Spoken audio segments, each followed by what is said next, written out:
ఒక క్వశ్చన్ అడగచ్చు? అడగండి. ఇక్కడ మిమ్మల్ని నేను అడగకూడదు, మీ అంటే యాజ్ ఐఏఎస్ ఆఫీసర్గా, బట్ ఎంతమంది ఏపీలో మిమ్మల్ని గుర్తుపడతారు? వైసీపీకి బాగా ఊదే మీడియా వాళ్ళు చూపించలేదు, టీడీపీకి సైడ్ ఉన్న మీడియా వాళ్ళు చూపించలేదు. ఎవరు చూపించలేదు అనే దానికన్నా చూపించేలాగా మీరేం చేయలేదని నేను అంటారు. అంటే ఏం చేస్తే చూపిస్తారు? ఐపీఎస్లు ఐఏఎస్లు యాజ్ ఎ పొలిటికల్ లీడర్గా సక్సెస్ అయిన వాళ్ళు ఉన్నారా అని అంటే, సిద్ధాంతం గొప్పదై ఉండాలి, ఆశయం ఉన్నతమైనదై ఉండాలి, దాన్ని జనంలోకి తీసుకువెళ్ళాలి. చేయలేకపోయారు. ఉచితాలు లేకుండా జనాలకు ఉపయోగపడే విధంగా ఎలా తీసుకెళ్తారు అసలు? ఏబుల్ బాడీగా ఉండి 40 సంవత్సరాలు 30 సంవత్సరాల వయసు ఉండి పెన్షన్లు ఇవ్వడం, వాళ్ళకు కూడా నేను 45 ఇచ్చేస్తా, 50కి ఇచ్చేస్తా, 35కి ఇచ్చేస్తానంటే ఎంత రిడిక్యులస్ అది. వాళ్ళకి ఏమి ఇవ్వాలి? నువ్వు పని ఇవ్వాలి. ప్రపంచంలో అత్యధికమైన నిరుద్యోగం ఉన్నటువంటి దేశంగా ఈరోజు భారతదేశం వచ్చింది. పొలిటీషియన్ ఎంతసేపు నా అధికారాన్ని వాడుకోవడం, వైలేట్ చేసిన దాన్ని సమర్థించుకోవడం, తప్పులు చేయటం, తప్పులు చేసి కేసుల నుంచి తప్పించుకోవడం.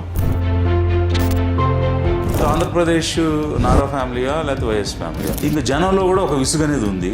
వేరే ఆపర్చునిటీ లేకే మొన్న ఆ గుంపుకు ఓటేశారు. కేజీఎఫ్ కమ్మ గ్లోబల్ ఫెడరేషన్ అని పెట్టి ప్రపంచవ్యాప్తంగా ఉన్న కమ్మ వాళ్ళందరూ ఏకమయ్యారు. ఎలా అయినా సరే ఈసారి మేము అధికారంలోకి రావాలి. మీరు చూసిన దాంట్లో ఈ సీఎం నాకు బెస్ట్ అనిపించిన వాళ్ళు ఎవరు? నాకు ఎవరు బెస్ట్ అనిపించలేదు. చంద్రబాబు నాయుడు గారు ఉన్నారు. ఒక్కొక్కరికి ₹1,00,000 ఇస్తే 2 బర్రెలు కొనుక్కుంటే మన 25 మందిని కవర్ చేయొచ్చు కదా అన్నాడు. ఓటు కొనకుండా గెలవడం సాధ్యమా? రాజకీయ నాయకులు చేసిన పొరపాట్ల వల్లే, వాళ్ళ స్వార్థపూరిత వ్యవహారాల వల్లే డబ్బుకి ఓట్లు వేయడం అనే పరిస్థితి కలిగింది. విజయ్ డబ్బులు ఇవ్వలేదు కదా ఓట్లకి. ఎక్కడైనా ప్రూఫ్ ఉందా డబ్బులు ఇవ్వలేదు అనేసి? ఇచ్చినట్టుందా ప్రూఫ్?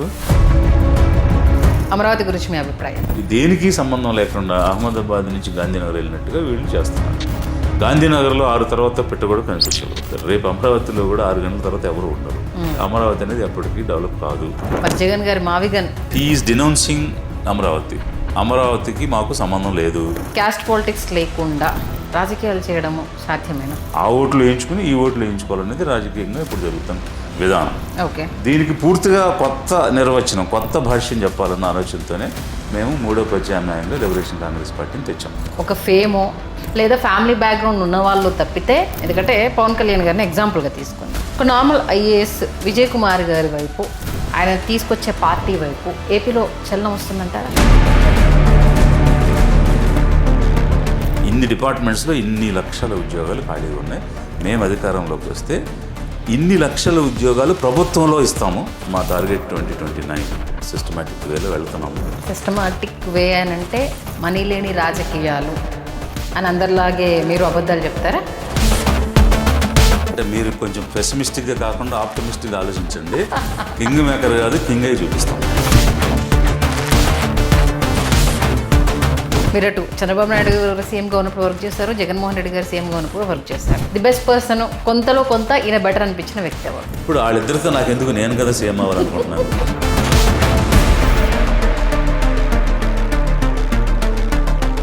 నమస్తే, తెలుగు రాజ్యంకి స్వాగతం. నేను మీ సంధ్య. మన తెలుగు రాష్ట్రాల్లో ముఖ్యంగా ఒకప్పటితో కంపేర్ చేసుకుంటే ఇప్పుడు ఐఏఎస్ ఐపీఎస్లు రావడము అనేది మనం సాధారణంగా చూస్తున్నాం. కానీ మా చిన్నప్పుడు ఐఏఎస్లు ఐపీఎస్లు కావాలంటే కఠోర శ్రమ ఉంటే తప్పితే మన సౌత్ స్టేట్ నుంచి, అందులో ముఖ్యంగా మన తెలుగు రాష్ట్రాల నుంచి అవ్వడం సాధ్యం కాదు అన్నది నేను పుట్టి పెరిగినప్పటి నుంచి విన్న స్టోరీస్ అవి. కానీ ఆ కాలంలోనే వాటన్నింటినీ అధిగమించి ఐఏఎస్లు ఐపీఎస్లు అయిన వాళ్ళను మనం చూసాం. ఈ నేపథ్యంలో వాళ్ళ కెరీర్లో వాళ్ళు అనుకున్నది ఒకటి, జరుగుతున్నది ఒకటి, చూసి నచ్చక బయటికి వచ్చేసి ఫైట్ చేస్తున్న వాళ్ళని మనం చూస్తున్నాం. దాంట్లో మన తెలుగు రాష్ట్రాల్లో సక్సెస్ అయిన వాళ్ళు ఎంతమంది అని అంటే అది మీకే తెలుసు, నేను చెప్పాల్సిన అవసరం లేదు. అదే వరుసలోకి మాజీ ఐఏఎస్ ఆఫీసర్ విజయ్ కుమార్ గారు రావడం జరిగింది. ప్రజలకు ఏదో చేస్తాను అంటూ ఆయన రాజకీయాల వైపు అడుగు వేశారు. అన్నీ తెలిసి ఈ రొంపిలోకి ఎలా దిగారు, మరి లిబరేషన్ కాంగ్రెస్ పార్టీ అంటూ ఎందుకు స్థాపించడం జరిగింది, ఇప్పుడున్న ఈ అంటే పొలిటికల్ మానియా డబ్బుతో నడుస్తున్న ఈ జమానాలో ఆయన ఎంతవరకు నెగ్గుకు రాగలుగుతారు, ఆయన సిద్ధాంతం ఏంటి, ఏం చేద్దామని అనుకుంటున్నారు, ఆయన మాటలోనే తెలుసుకునే ప్రయత్నం చేద్దాం. విజయ్ కుమార్ గారు నమస్తే. నమస్తే. 30 ఏళ్ల సర్వీస్, మీ టైంకి అయితే ఐఏఎస్ ఐపీఎస్లు అంటే ఎంత కష్టమో అనేది మేము చిన్నప్పటి నుంచి విన్న కథలకైతే హ్యాట్స్ ఆఫ్ చెప్పాలి. ఎందుకంటే సౌత్ స్టేట్ నుంచి ఐఏఎస్లు ఐపీఎస్లు కావాలనంటే ఎలా ఉండేది అనేది చాలా రకాల కథలు విని పెరిగాము మేము. అలాంటి ఉన్నతమైన స్థానాన్ని అధిరోహించి ఇప్పుడు అది కాదనుకొని ఇప్పుడు పొలిటికల్ వైపు అడుగులేయడము, అటువైపు రావడానికి ప్రధాన కారణం ఏంటి? యాజ్ ఏ ఐఏఎస్ ఆఫీసర్గా విజయ్ కుమార్ సక్సెస్ అయ్యారు.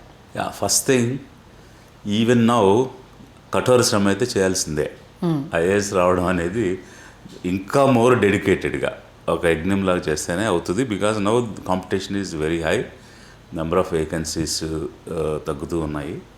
అందువల్ల ఒక dedicated an year to 2 or 3 years చేస్తేనే ఐఏఎస్ అనేది వస్తుంది, ఈవెన్ టుడే.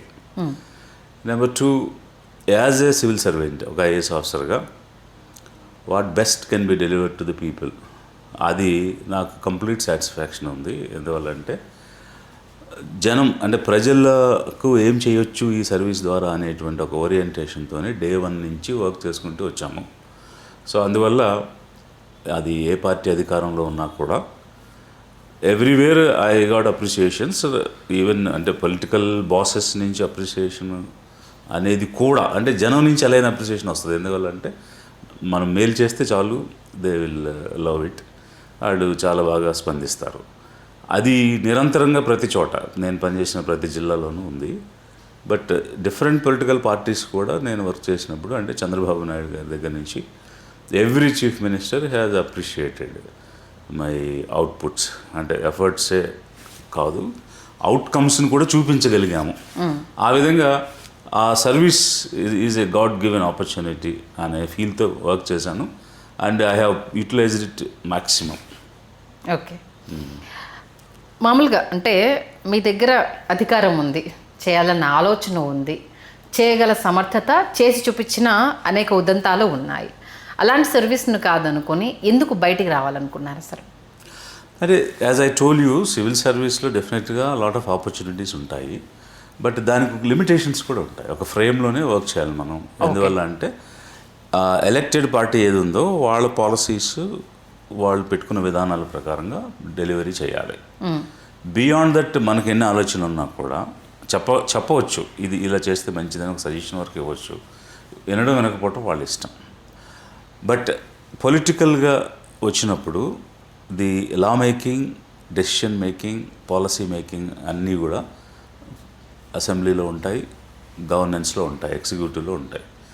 ఇవి రెండు ఆ లిబర్టీ అంటే ఇది జనానికి మంచిది, ఇది చేయొచ్చు అనుకున్నప్పుడు లిమిటేషన్స్ లేకుండా వర్క్ చేసే అవకాశం పొలిటికల్గా, ఎగ్జిక్యూటివ్ కానీ లెజిస్లేచర్లో కానీ వచ్చినప్పుడే అవకాశం ఉంటుంది. ఓకే, సో అందువల్ల ultimate power lies in the governance, politics. So అందుకనే రాజ్యాధికారం అన్నదే నిజమైనటువంటి అధికారం. అప్పుడు ఎల్లలు లేకుండా, బౌండరీస్ లేకుండా మనం ఎంతైనా జనం కోసం చేయడానికి ఆపర్చునిటీ ఉంటుంది. సో లిమిటేషన్స్లో ఉన్న ఆపర్చునిటీని వాడుకున్నాం. లిమిటేషన్స్ లేకుండా కూడా చేయొచ్చు జనానికి అనుకుంటే ఇక్కడికి రావాలని ఆలోచించి ఈ దారిలోకి వచ్చాం. అంటే ఎక్కడ ఆ లిమిటేషన్ మీకు కనిపించింది? ఎప్పుడు మీరు రియలైజ్ అయ్యి ఇది కాదు ఇంకొక రూట్ నాది అనేసి అనిపించింది? అటు ఒక్క అకేషన్ కాదు, దేర్ ఆర్ సెవరల్ అకేషన్స్. అంటే ఇప్పుడు ఒక పార్టీ ఒక విధానం తీసుకుంటుంది. ఆ విధానం తీసుకోవడానికి వాళ్ళకి ఏదో ఒక టార్గెట్ ఉంటుంది. సో ఈ టార్గెట్ ఆడియన్స్ లేదా ఈ టార్గెట్ కమ్యూనిటీని రీచ్ అయితే మాకు ఓట్లు వస్తాయి అనేటువంటి భావంతో ఉంటారు. So majority of the political parties vote bank పాలిటిక్సే చేస్తారు. జనాన్ని ఎలా ఆకట్టుకోవాలి, మన వైపు ఎలా తిప్పుకోవాలి, రేపు వీళ్ళతో మళ్ళీ మనం ఓటు ఎలా వేయించుకోవాలి అన్న దృక్పథంతోనే ఆలోచిస్తారు. అది పొలిటీషియన్ చేసే పని. But there is a statesmen ఎట్లా ఆలోచిస్తాడంటే ఇది నా రాష్ట్రం అనుకున్నప్పుడు, వీళ్ళు నా ప్రజలు అనుకున్నప్పుడు పాలన బాగుండాలి, ప్రజలు కూడా బాగుండాలి అని ఆలోచిస్తాడు. చేసే ఒక మంచి పనిలో ఒకరిద్దరికి ఇబ్బంది కలిగినా ఇది చెయ్యాలి అని అనుకుంటారు. ఎందుకనంటే ఒకరిద్దరికి ఇబ్బంది కలిగిన లార్జర్ బెనిఫిట్ ఉన్నప్పుడు పొలిటీషియన్ ఎట్లా ఆలోచిస్తారంటే ఆ ఇబ్బంది కలిగినవాడు రేపు నాకు ఓటు వేయడేమో అనుకుంటాడు. బెనిఫిట్ పొందినవాడు ఓటు వేయచ్చు, కానీ బెనిఫిట్ పొందినవాడు నాకు వేయడు కదా, కాబట్టి వాళ్ళని ఎందుకు నేను వ్యతిరేకం చేసుకోవాలి అని మంచి కూడా చేయరు. ఓకే, అలా లిమిటేషన్స్ ఉంటాయి. ప్యూర్లీ వెన్ యూ అంటే you have an intention of politics. But అలా కాదు, స్టేట్ డెవలప్ కావాలి, పీపుల్ డెవలప్ కావాలి. ఆ ప్రాసెస్లో మనం మంచి పాలసీలు తేవాలి అనుకున్నప్పుడు డెఫినెట్గా లిమిటేషన్స్ కనిపిస్తాయి. ఓకే, మన తెలుగు రాష్ట్రాల్లో ఐపీఎస్లు ఐఏఎస్లు యాజ్ ఎ పొలిటికల్ లీడర్గా సక్సెస్ అయిన వాళ్ళు ఉన్నారా అని అంటే లేరనే చాలా క్లియర్గా కనిపిస్తుంది. ఒక లోక్సత్తా పార్టీ అధినేత జయప్రకాష్ నారాయణ గారు ఇండివిజువల్గా ఆయన ఒక్కసారి మాత్రం ఎమ్మెల్యే గెలవగలిగారు.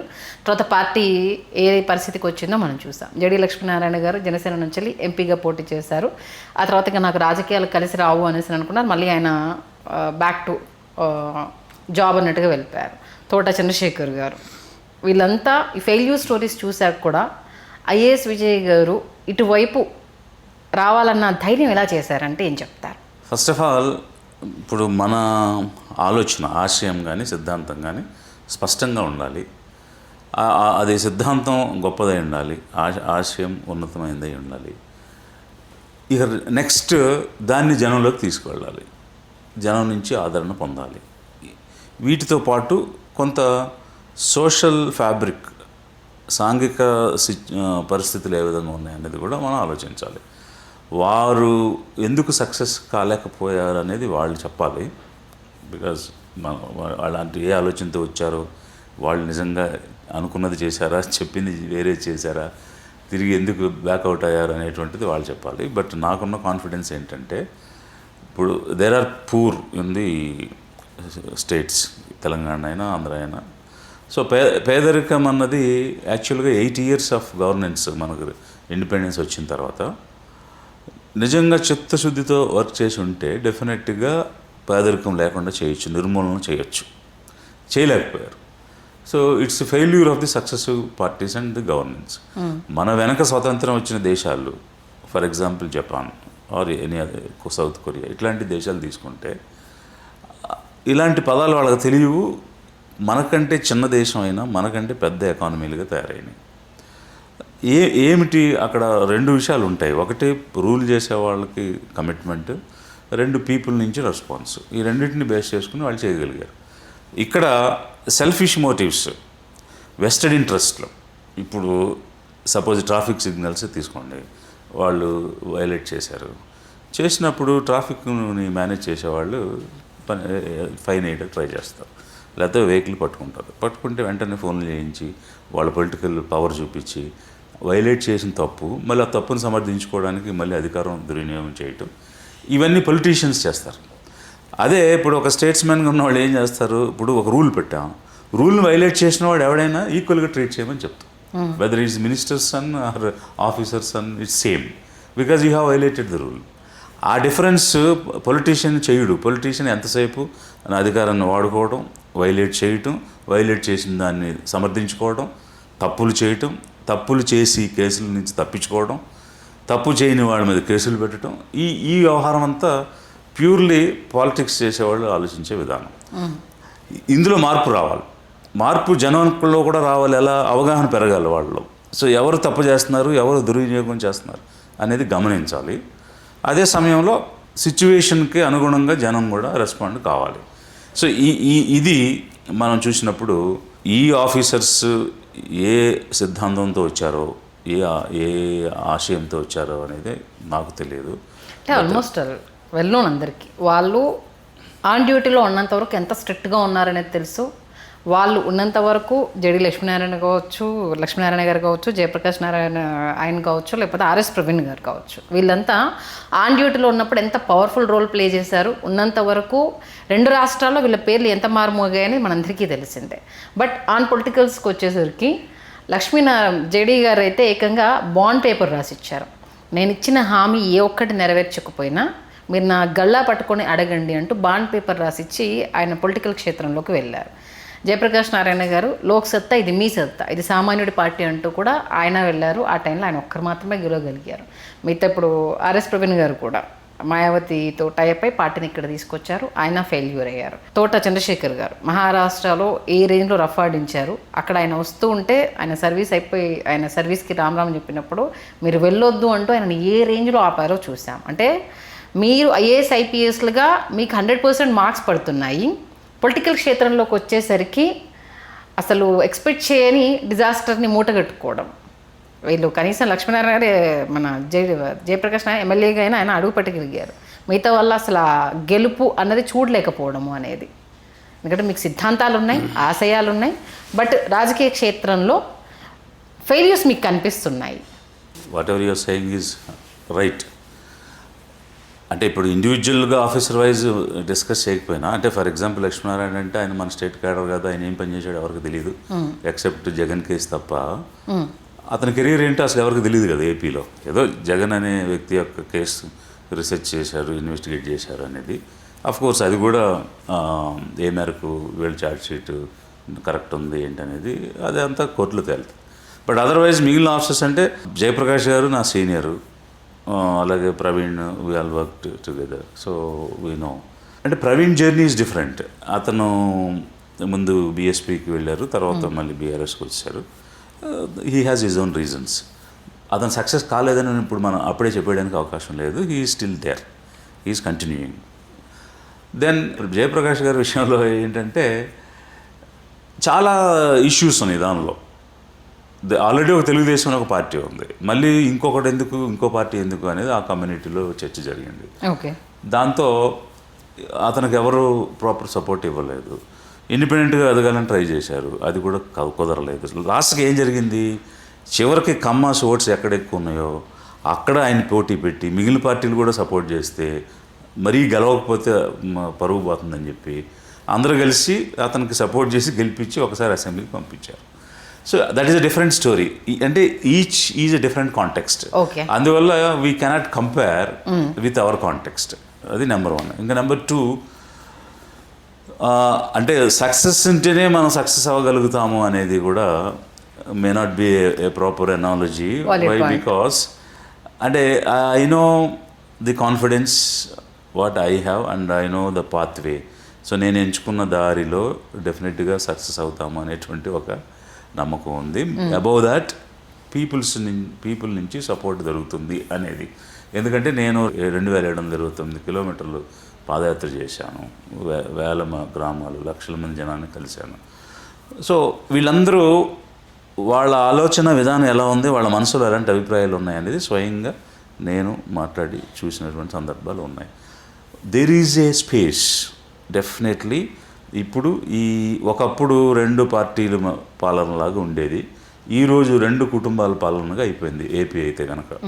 సో ఆంధ్రప్రదేశ్ నారా ఫ్యామిలీయా లేకపోతే వైఎస్ ఫ్యామిలీయా, ఎన్టీఆర్ నారా ఫ్యామిలీయా వైఎస్ ఫ్యామిలీయా అన్నట్టు ఉంది. సో వీళ్ళకి వస్తుందా అధికారం, వాళ్ళకి వస్తుందా, వీళ్ళు కాకపోతే వాళ్ళు కాకపోతే వీళ్ళు. ఇంకా జనంలో కూడా ఒక విసుగు అనేది ఉంది. వేరే ఆపర్చునిటీ లేకే మొన్న ఈ గుంపు ప్రభు పార్టీలకి ఓటేశారు. వాళ్ళందరూ కలిసి ఒక గుంపుగా ఏర్పడ్డారు, 3 పార్టీలు. ఆ గుంపుకి ఓటేశారు. వేరే ఆప్షన్ ఉండుంటే డెఫినెట్గా ప్రజలు ఆలోచించి ఉండేవారు. But there is no such option.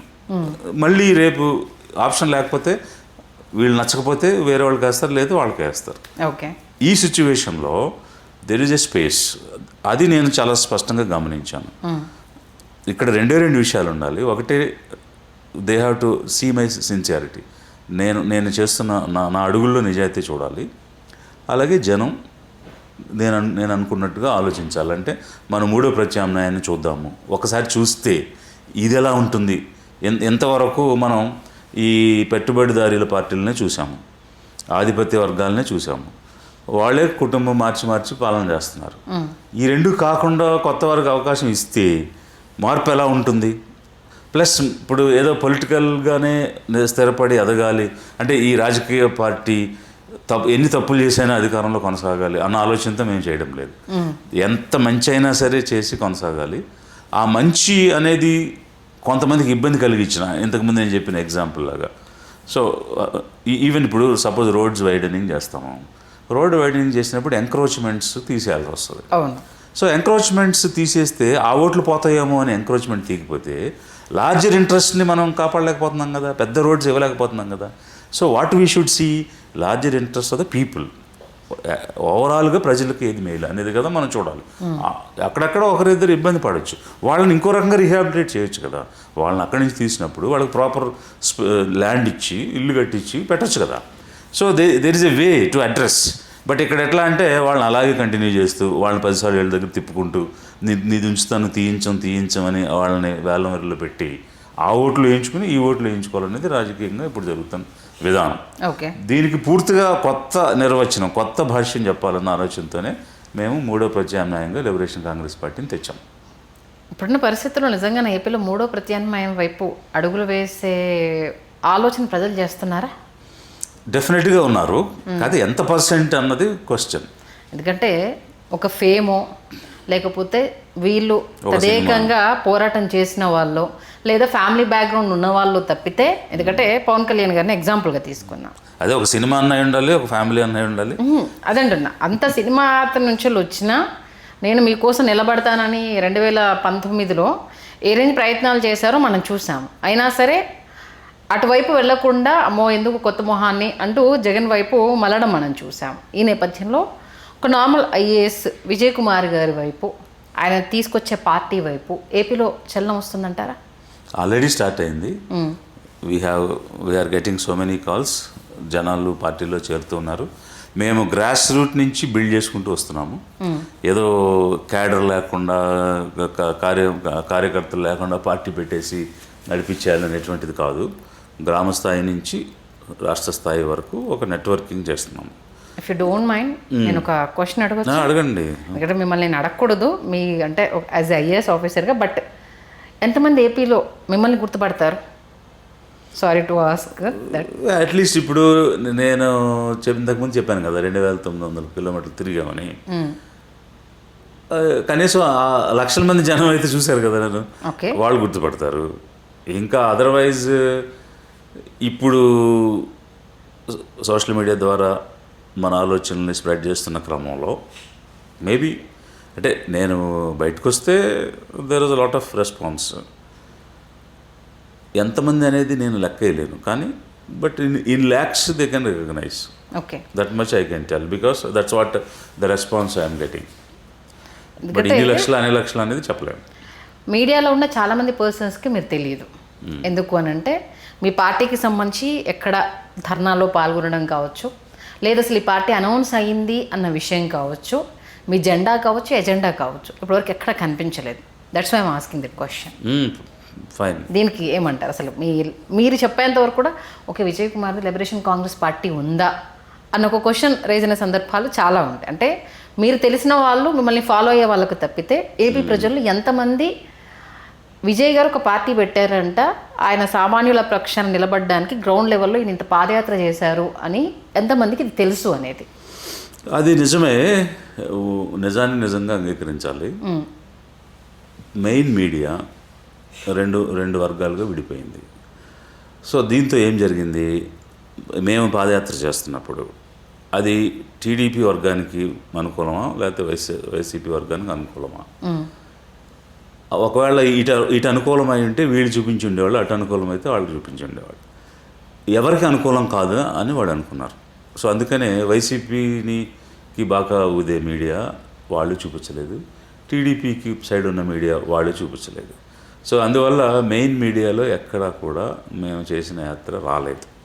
Strange అక్కడ ఒక చోట ఏదో స్టార్ట్ అయినప్పుడు ఆంధ్రజ్యోతిలో ఒక ఆర్టికల్ రాశారు, మధ్యలో ఒకసారి ఒక 1 hour లైవ్ షో ఏదో చేశారు. అలాగే సాక్షిలో ఒక ఎట్లా ఇనీషియల్ డేస్లో 1-2 సార్లు చేశారు. ఆ తర్వాత ఇది ఎడుదారి తీస్తుందో ఎవరికి నష్టం వస్తుందో అని భయపడి ఎవరు కూడా చూపించలేదు. సో ఇక్కడున్న ప్రాబ్లం అదే, ఎవరు చూపించలేదు అనే దానికన్నా చూపించేలాగా మీరేం చేయలేదని నేను అంటాను. అంటే ఏం చేస్తే చూపిస్తారు? సమస్య గురించి మీ వాయిస్ వినిపించేలా కావచ్చు, మిగతా వాళ్ళు దీక్షలు చేయడం కావచ్చు, లేకపోతే ఇప్పుడున్న పరిస్థితుల్లో రోడ్లెక్కి ధర్నాలు చేయాలి, లేకపోతే ఇన్సిడెంట్ జరిగిన వెంటనే బాధితుల దగ్గరికి వెళ్ళాలి, మీ తరపు నుంచి హామీలు ఇవ్వాలి, క్వశ్చన్ చేయాలి.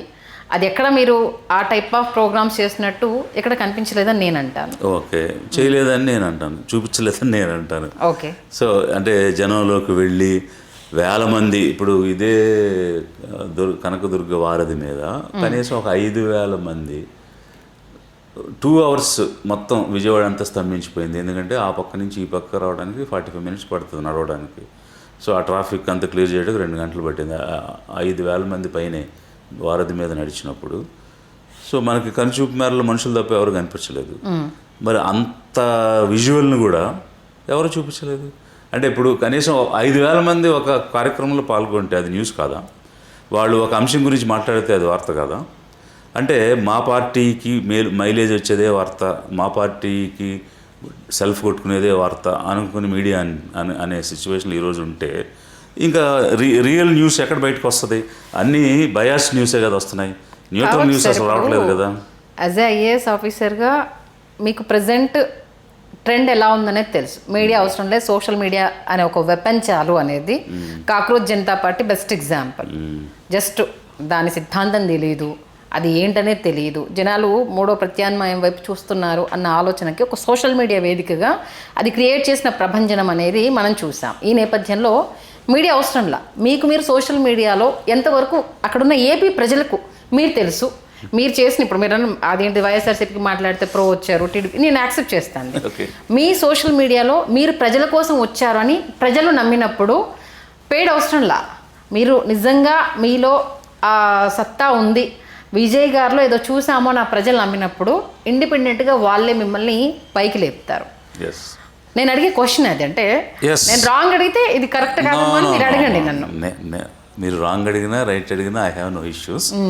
ఫస్ట్ థింగ్, ఇప్పుడు మెడికల్ కాలేజీ ప్రైవేటైజేషన్ మీద అదే విజయవాడ ధర్నా చౌక్లో ధర్నా చేస్తున్నాము.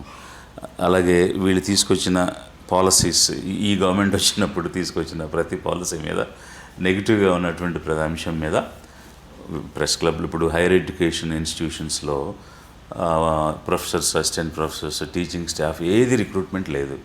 దాని గురించి ప్రెస్ క్లబ్లోనే మేము సమావేశం నిర్వహించి దాని తర్వాత ఈ స్టూడెంట్స్కి స్కాలర్షిప్స్ ఇవ్వడం లేదని, ఎస్పెషల్లీ కొన్ని హాస్టల్స్, బీసీస్ హాస్టల్స్ ఇట్లాంటివి, వాటికి సంబంధించి అలా రకరకాల ధర్నాలు జరిగినాయి. సిరీస్ ఆఫ్ యాక్టివిటీస్ జరుగుతున్నాయి విజయవాడలో, దానిలో పార్టిసిపేట్ చేస్తున్నాం. అది వచ్చే దగ్గర వస్తుంది.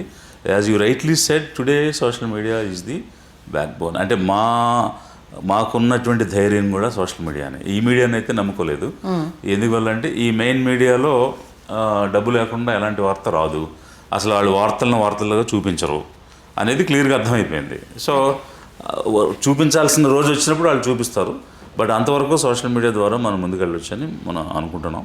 నాకు తెలిసి ఈ మధ్యకాలంలో మీరు సోషల్ మీడియాలో కనిపించిన మిమ్మల్ని బాగా షేర్ చేసిన వీడియోస్ ఏంటో నేను చెప్పనా? కుల వివక్ష గురించి మీరు మాట్లాడిన వీడియోసు, రిజర్వేషన్కి సంబంధించి, క్రిస్టియాలిటీకి సంబంధించి, రిజర్వేషన్ అంశానికి సంబంధించి మిమ్మల్ని తెలంగాణలో కూడా ఇంట్రడ్యూస్ చేసిన వీడియోస్ ఏమైనా ఉన్నాయంటే ఓన్లీ వీడియో అది. ఆ విషయానికి సంబంధించి మీరు మాట్లాడిన ప్రతి మాట కావచ్చు, దానికి సంబంధించి మీరు మీ వైపు నుంచి వచ్చిన ఇంటర్వ్యూస్ కావచ్చు, వాటిని చాలా చాలా పెద్ద ఎత్తున స్ప్రెడ్ చేశారు. అప్పటి వరకు బిఫోర్ విజయ్ గారు అనేది అప్పటి వరకు తెలియదు. ఆఫ్టర్ ఆ కుల వివక్షకు సంబంధించి, రిజర్వేషన్కి సంబంధించి, క్రిస్టియాలిటీకి సంబంధించి మాట్లాడినప్పుడు మీరు చేసిన అనేక కామెంట్స్ని షేర్ చేయడం జరిగింది. అంటే అలాంటి కౌంట్ చెప్పాలంటే 17 లక్షల వ్యూస్ ఉన్న వీడియోస్ కూడా ఉన్నాయి. 1.7 మిలియన్ వ్యూస్ ఉన్న వీడియోస్ ఉన్నాయి. రీసెంట్ పాస్ట్లో ఎస్పెషల్లీ పవన్ కళ్యాణ్కి సంబంధించి అతను పిఠాపురంలో చేసిన పనుల గురించి, ఆ జనసేన ఆవిర్భావ సభలో అతను మాట్లాడిన అంశాల గురించి నేను మాట్లాడినాయి కనీసం 5-6 లక్షల నుంచి 10 లక్షల వరకు వెళ్ళినాయి. ఇప్పుడు వైసీపీ ఓడిపోయిన అంశం గురించి, ప్రజలు ఎందుకు ఈ రకంగా తీర్పిచ్చారని, ఇట్లాంటి అంశాల మీద చాలా 10 lakhs, 5 lakhs, 7 lakhs అట్లా చూసినవి చాలా ఉన్నాయి. సరే, అది ఆ కౌంట్ ఏదో మనం ఎంచుకుని ఇంతమంది చూశారు అంతమంది చూశారు అనుకోని ఉద్దేశం అయితే కాదు. స్ప్రెడ్ అనేది కావాలి, రీచ్ అనేది కావాలి, యాజ్ యూ రైట్లీ సెడ్. అది లేకపోతే, మనం పరిచయం లేకపోతే అసలు మనకు ఓటు ఎలా వస్తుంది? అది fundamental point. So you raised the right question. Reach అనేది జరుగుతుంది. మా టార్గెట్ 2029. సో 2029కి we will become a third force. అందుకు ఎలా అడుగులు వేయాలి, ఎలా రీచ్ కావాలి అనేది ఒక సిస్టమాటిక్ వేలో వెళ్తున్నాము. Okay, it's a beginning. Will grow and will create impact. Systematic way అని అంటే మనీ లేని రాజకీయాలు అని అందరిలాగే మీరు అబద్ధాలు చెప్తారా? మేము డే 1 నుంచి ఒకటే చెప్తున్నాం. ఓట్లు అయితే డబ్బులు పెట్టి కొనలేమని చెప్తున్నాం. ప్రచారం అవన్నీ డబ్బు పెట్టుకుండా అవ్వదు కదా. ఎలక్షనీరింగ్ అనేది చేయాలి, దానికైతే మినిమం డబ్బు కావాలి. బట్ ఓటు వేయించుకోవడానికి 1000, 2000, 10,000 ఇచ్చుకునే పరిస్థితి అయితే లేదు. అది చేయలేము. అంత డబ్బు మా దగ్గర లేదు. ఓటు కొనకుండా గెలవడం సాధ్యమా? సాధ్యమే కదా, తమిళనాడులో జరిగింది కదా. ఇది ఇప్పుడు విజయ్ డబ్బులు ఇవ్వలేదు కదా ఓట్లకి. ఎక్కడైనా ప్రూఫ్ ఉందా డబ్బులు ఇవ్వలేదు అనేసి? ఇచ్చినట్టుందా ప్రూఫ్? చాలా ఇప్పుడు ఎలిగేషన్స్ అనేవి మనం చూస్తున్నాము. ఇప్పుడున్న పరిస్థితుల్లో డబ్బులు ఇవ్వకుండా విజయ్ గెలిచారు అన్న విషయాన్ని మీరు నమ్ముతున్నారా? ఓపెన్గా మాట్లాడుకుందాం. విజయ్ డబ్బులు ఇవ్వకుండా ఓటు కొనకుండా గెలిచాడు అనేది మీరు నమ్ముతున్నారా? అంటే డబ్బులు ఇచ్చే గెలిచాడని మీరు అనుకుంటున్నారా? నేను నమ్ముతున్నాను. అది ఓకే. అలా అయితే నేను చెప్తానండి. ఫ్యూ కాన్స్టిట్యున్సీస్ 108 సీట్స్ గెలిచారు కదా వాళ్ళు. అబౌట్ 20-25 కాన్స్టిట్యున్సీస్లో ఓట్లకి డబ్బులు ఇచ్చారు. బట్ మెజారిటీ ఆఫ్ ది కాన్స్టిట్యున్సీస్లో డబ్బులు ఇవ్వకుండా గెలిచారు. సపోజ్ అవుట్ ఆఫ్ 108 ఒక 20-25 తీసేస్తే 80 కాన్స్టిట్యున్సీస్ వితౌట్ మనీ గెలిచారు కదా. అంటే ఓకే, అంటే మీరు బయట నుంచి చూశారు, బట్ నేను తమిళనాడులో వెళ్ళి చూశాను. I went there, I studied, I surveyed, I went around. మీకు తమిళనాడులో మెడ్రాస్ దగ్గర నుంచి ఒక సైడు పాండిచ్చేరి, నాగపట్నం, ఇంకొక సైడు రామనాయుడు, నాగర్కోయిల్, తిరునెల్వేలి, మధురై, ఇంకొక సైడు కోయంబత్తూరు, సేలం, కృష్ణగిరి, ధర్మపురి, ఇట్లా డిఫరెంట్ స్పేసెస్. అంటే ఒక్కొక్క ఏరియాను ఒక్కొక్క పేరుతో పిలుస్తారు. అలా ఈచ్ ఏరియా నేను చూశాను. Okay. So Trichy central part ఉంటుంది, వెస్టర్న్ పార్ట్ కోయంబత్తూరు ఉంటుంది, సదరన్ పార్ట్ నాగర్కోయిల్, కన్యాకుమారి, తిరునెల్వేలి ఉంటాయి, ఈస్టర్న్ పార్ట్ రామనాడు, నాగపట్నం ఉంటాయి. ఇట్లా every part I have scene. Few people అంటే ఎలాగైనా గెలవాలి, గెలిస్తే మినిస్టర్ అవ్వాలి, మినిస్టర్ పోద్ది అని అనుకున్నవాళ్ళు. దానికి నేమ్స్ కూడా చెప్పాలంటే ఇప్పుడు అదవ అర్జున్ ఉన్నాడు, చెన్నైలో పెరంబూర్ కాన్స్టిట్యున్సీలో గెలిచాడు, పెరంబూర్లో డబ్బులు ఇచ్చాడు. I have seen, I was there in Chennai. So అలా నేను మంత్రి అవ్వాల్సిందే అంటే నీ దగ్గర ప్రూఫ్ ఉందా? మీరు ఇట్లాంటి మాట అంటున్నారంటే అదే ప్రూఫ్ అయితే లేదు. ప్రూఫ్ అవసరం లేదు, బట్ నేనైతే చూశాను. I can't prove it, but I have scene he paid money. So అలా నేను మినిస్టర్ అవ్వాలి అనుకున్న వాళ్ళు చాలామంది డబ్బులు ఇచ్చి ఓట్లు వేయించుకున్నారు, బట్ నాట్ ఎవ్రీబడి. ఇప్పుడు same one girl is there now, she has become industries minister. అవును, Keerthana. Okay. She didn't pay anything, she relied purely on social మీడియానే వాడుకుని ఇన్స్టాని పెట్టుకుని రీల్స్ చేసుకుని గెలిచి మంత్రి అయిన తర్వాత కూడా ఇంకా ఇన్స్టాలో రీల్స్ చేస్తూ ఉంది. అక్కడ అండర్లైన్ చేసుకోవాల్సిన పాయింట్ ఏంటంటే విజయ్ ఒక ట్రిక్ ప్లే చేసింది ఏంటి, తను రాజకీయాల్లోకి రాకముందు తను ఒక సామాజిక సేవా సంస్థని, తను ఒక ట్రస్ట్ని ఏర్పాటు చేసి ఆ ట్రస్ట్లోని సభ్యుల్ని జనాల్లోకి పంపించి చాలా తన సెలక్షన్ అనేది జనాల్లోకి వెళ్ళిన కొంతమందిని తను చూస్ చేసుకున్నారు. ఆల్మోస్ట్ ఒక 15 years. ఏదో ఇప్పుడు అనుకున్నది చాలామంది ఏంటంటే విజయ్ ఇట్లా వచ్చేసి అట్లా సీఎం అయ్యాడు అనేసి చాలామంది అనుకుంటారు, కానీ 15 yearsగా తను ఒక ట్రస్ట్ని ఏర్పాటు చేసి జనాల్లోకి ఆ ట్రస్ట్ ద్వారా అండర్ గ్రౌండ్లో తన పనులు చేయించడం వల్ల తను తెర మీదకి వచ్చిన తర్వాత నేరేటివ్స్, ఇప్పుడు గెలిచిన తర్వాత వచ్చిన నేరేటివ్స్ తప్ప ఇలా వచ్చి అలా గెలిచాడు అందులో డౌటే లేదు. కాకపోతే ట్రస్ట్ అందరికీ ఉన్నాయి, సూర్యకు ఉన్నాయి, అజిత్కు ఉన్నాయి, అందరికీ ఉన్నాయి. అక్కడ ఏంటంటే ఓకే విఎంఐ అని ఒక ఇది పెట్టారు. అప్పుడప్పుడు మీరు ఓట్లు వేసిన వాళ్ళని కూడా అడగండి, చెప్తారు. నేను ఇంటరాక్టెడ్ ఒక ఫ్యాన్స్కి భోజనం పెట్టడం తప్ప వేరే ఏ పని చేయలేదని వాళ్ళే చెప్తారు. ఓకే. సో అందువల్ల అది డిబేటబుల్ పాయింట్ అయితే కాదు. హీ హ్యాస్ ఫాలోయింగ్, ఆ ఫాలోయింగ్ ఓట్స్గా కన్వర్ట్ చేసుకోగలిగాడు. That is his success. Okay. So ఒక ప్రతి సినిమా యాక్టర్కి ఫాలోయింగ్ ఉంటుంది, బట్ వాళ్ళు సినిమా వరకే పరిమితం చేసుకుంటారా లేదంటే ఇంకా హృదయానికి తీసుకుని ఆయన ఏం చెప్తే అది చేస్తారా అనేది అక్కడ విషయం. వాళ్ళు ఇక్కడ 2 థీరీలు ఉంటాయి. తమిళనాడులో కాబట్టి చెల్లుబాటు అయింది, ఏపీలో ఆల్రెడీ ఫెయిల్యూర్ చూసాము అనేది. అది కరెక్ట్ ఏం కాదు, అదే అంటున్నారు 2. తమిళనాడులో కాదు, ఆంధ్రాలో కూడా వేస్తారు. ఎన్టీ రామారావుకి వేయలేదా ఓట్లు? అప్పుడు నడిచింది వాళ్ళకి. అలా కాదు కదా, ఏపీలోనే what is there for NT Rama Rao? You tell me. అతనికి సినిమా తప్ప ఇంకేమైనా ఉందా? ఏమీ లేదు, కానీ లేకుండా గెలిచాడు కదా. జనాలను అట్రాక్ట్ చేసిన విధానం కావచ్చు, ఆయన అక్కడి వరకు రప్పించిన ఆయన స్పీచ్లా, లేకపోతే బీసీ నినాదానికి సంబంధించి ఆయన ఎత్తుకున్న ఒకటి సెలెక్షన్ ఆఫ్ ద క్యాండిడేట్స్. చాలామంది మీకు తెలియదు కాదు ఎన్టీ రామారావు గారి గురించి నేను మీతో చెప్పాల్సిన అవసరం ఏంటంటే ఆయన ఒక ప్రభంజనం క్రియేట్ చేశారు. ఒకటి తెలుగువాడి ఆత్మగౌరవం అనేది ఒక నినాదంతో పాటు ఆయన ఎంచుకున్న క్యాండిడేట్స్ చాలా సామాన్య కుటుంబంలో నుంచి వచ్చిన వాళ్ళు, కొందరికి రాజకీయ నేపథ్యం లేదు, చాలా ఫ్రెష్ క్యాండిడేట్స్ని తీసుకోవడము. ఈయన ఏదో చేద్దాం అనుకుంటున్నారు. ఫ్రెష్ క్యాండిడేట్స్ పెడితే వచ్చేస్తారా? అదే అంటే అప్పటికి ఇప్పటికీ చెప్తున్నాను నేను మీకు. ఒక ప్యారలల్ ఏంటంటే there is a base, there is a foundation. What is his foundation? Even whether it is NTR or Vijay, they have a foundation of cinema. Cinema popularity ఉంది. ఏ ఇంట్లో అయినా బొమ్మ చూపిస్తే ఇతను ఎవరంటే విజయ్ అంటారు, లేకపోతే ఇతను ఎవరంటే ఎన్టీఆర్ అంటారు. That is the advantage foundation they have. నేను అందుకే దాని మీద దే బిల్ట్ ఎవ్రీథింగ్. మిమ్మల్ని ముందు అడగడానికి అదే కదా నేను అడిగాను, రైట్ అన్నాను తప్ప నేను రాంగ్ అనలేదు కదా. అదే అంటున్నాను. అందుకే ఏపీలో ఎంతమంది మీకు తెలుసానంటే యాజ్ ఏ ఆఫీసర్గా అక్కడ ఉన్న పోలీస్ డిపార్ట్మెంట్లో కావచ్చు, మిగతా వాళ్ళకి కావచ్చు తెలుసు. ఇప్పుడు నాది ఇంకోటి, ఈ 30 ఏళ్ల సర్వీస్లో ఎంతమంది సీఎంల దగ్గర పనిచేశారు? చాలామంది ఉన్నారు. అంటే నేను ఫస్ట్ సర్వీస్లో చేరినప్పుడు విజయభాస్కర్ రెడ్డి గారు ఉన్నారు.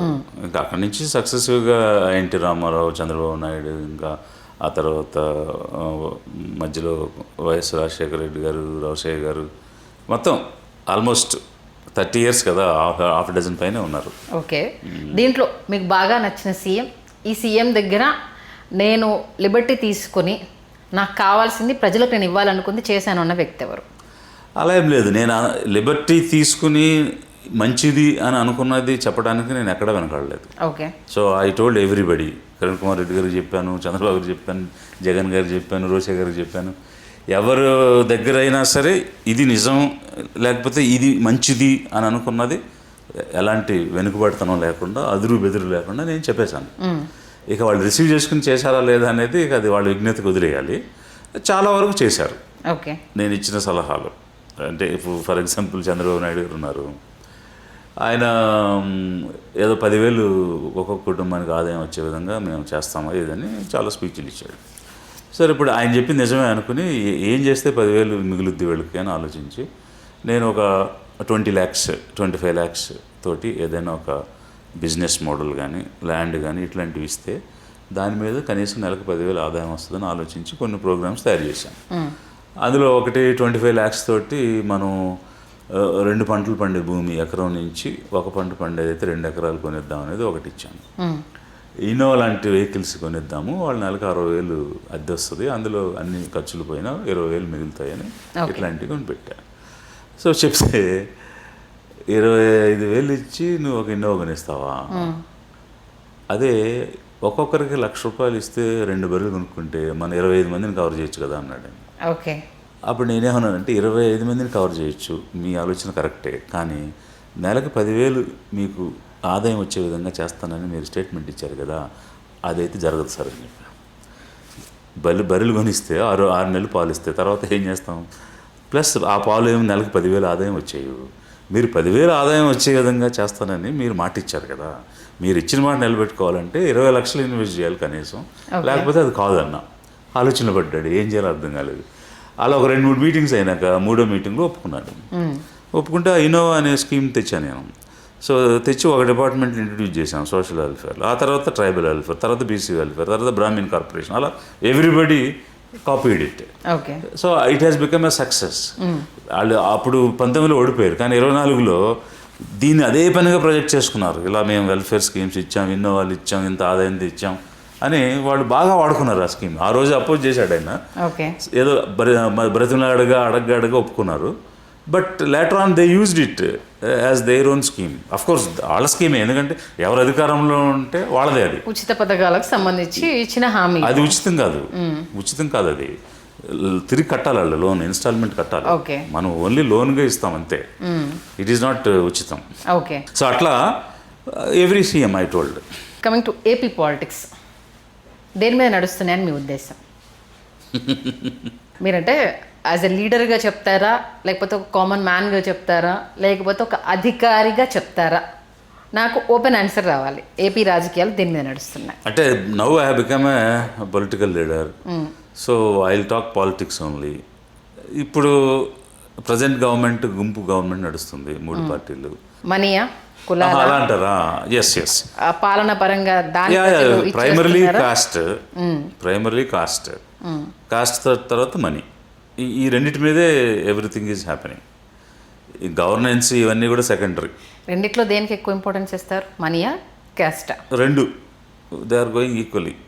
కొన్ని చోట్ల ఏంటంటే caste plays the primary role, కొన్ని చోట్ల money plays the primary role. అందుకనే నేను 2 అంటే బాగా పేదలు బలహీన వర్గాల్లో ఉన్నవాళ్ళు కొంచెం డబ్బుకి మొగ్గు చూపుతారు, ఇప్పుడు ఆధిపత్యంలో ఉండాలి, మా కులమే అధికారంలో ఉండాలనుకున్న వాళ్ళు కులానికి మొగ్గు చూపుతారు. ఫర్ ఎగ్జాంపుల్ లాస్ట్ 24లో ఏం జరిగింది, అక్రాస్ ద గ్లోబ్ ప్రపంచవ్యాప్తంగా ఉన్న కమ్మ వాళ్ళందరూ ఏకమై ఎలా అయినా సరే ఈసారి మేము అధికారంలోకి రావాలి అంటే, మీరెవరో నాకు తెలియదు, I don't know with whom I'm talking, but fact చెప్పమన్నారంటే నేను ఫ్యాక్ట్ చెప్తున్నాను. నేను బీసీ బిడ్డనులేండి.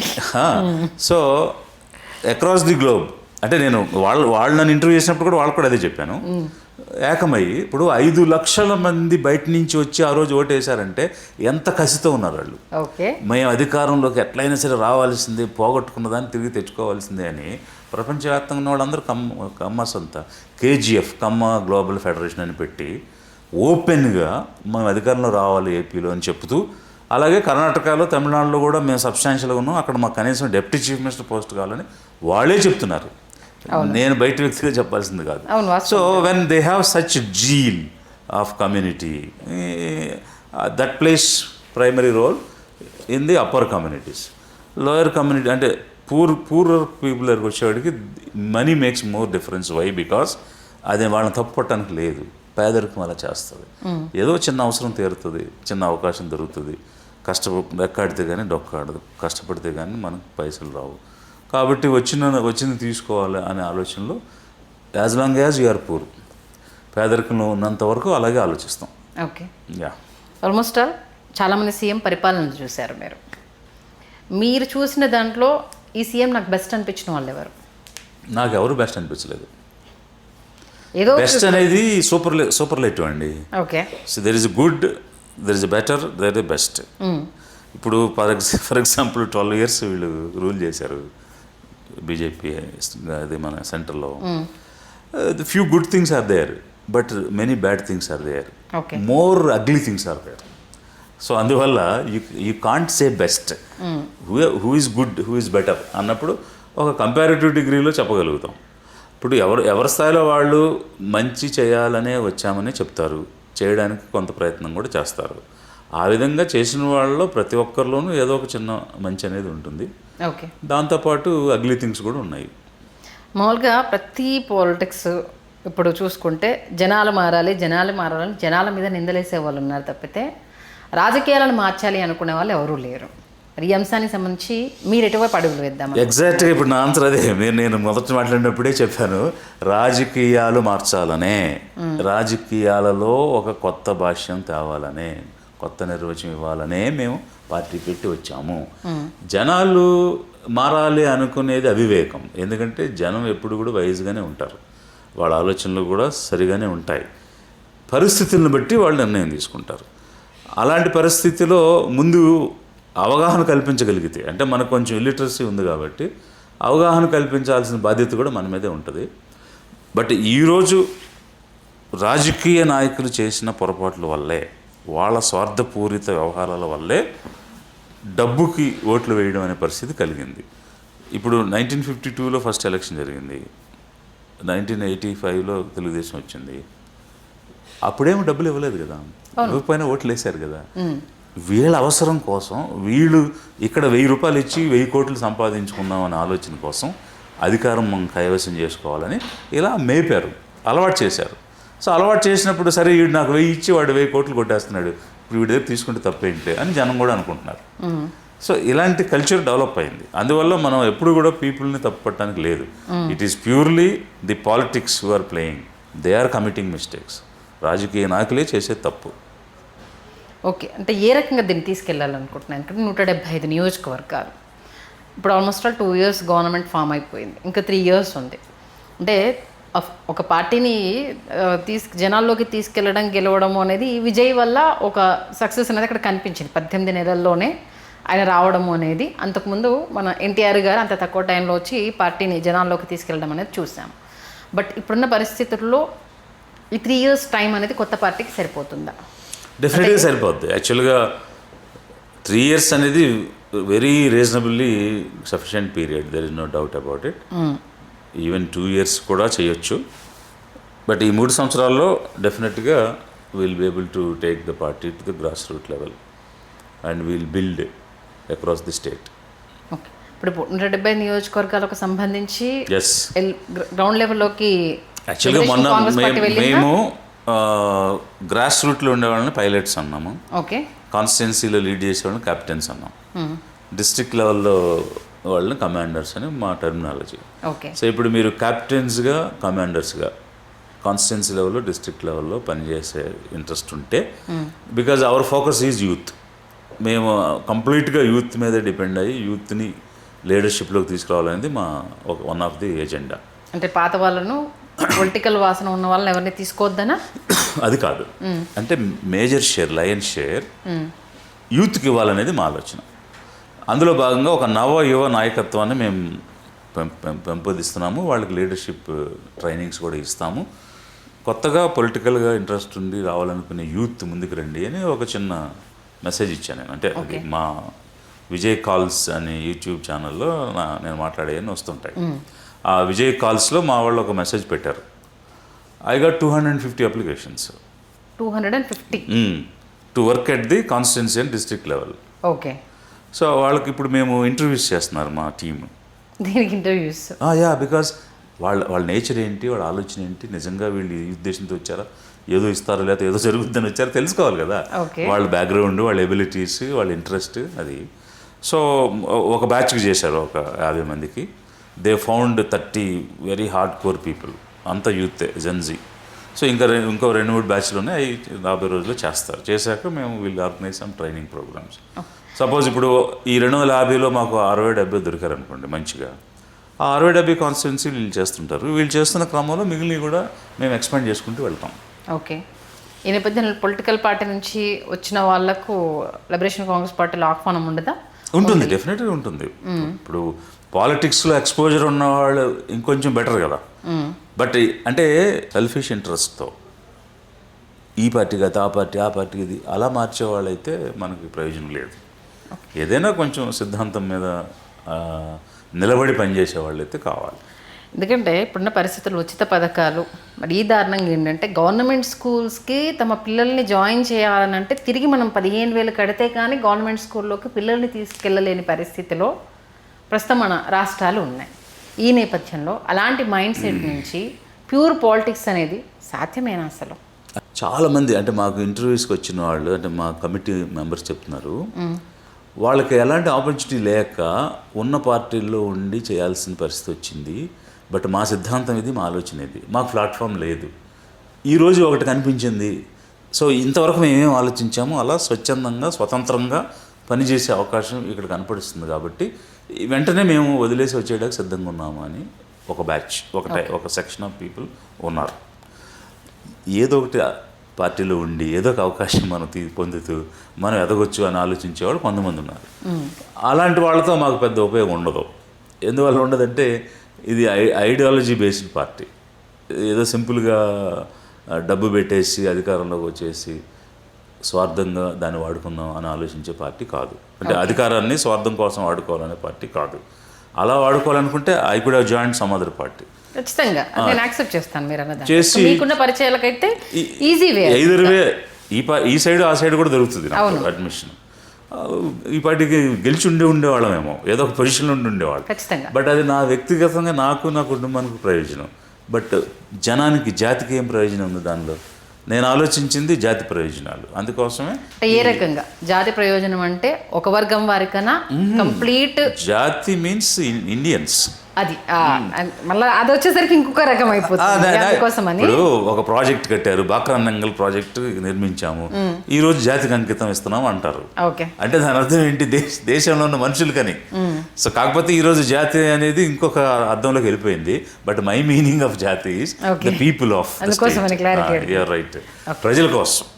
ఇప్పుడున్న పరిస్థితుల్లో క్యాస్ట్ పాలిటిక్స్ లేకుండా, క్యాస్ట్ ప్రస్తావన లేకుండా రాజకీయాలు చేయడము సాధ్యమేనా? ఎందుకంటే మీరే మొన్న రిజర్వేషన్లకు సంబంధించి కావచ్చు, క్రిస్టియాలిటీకి సంబంధించి అటువైపు మత మార్పులు జరిగినప్పుడు సర్టిఫికేట్కి సంబంధించి మీరు మాట్లాడడం జరిగింది.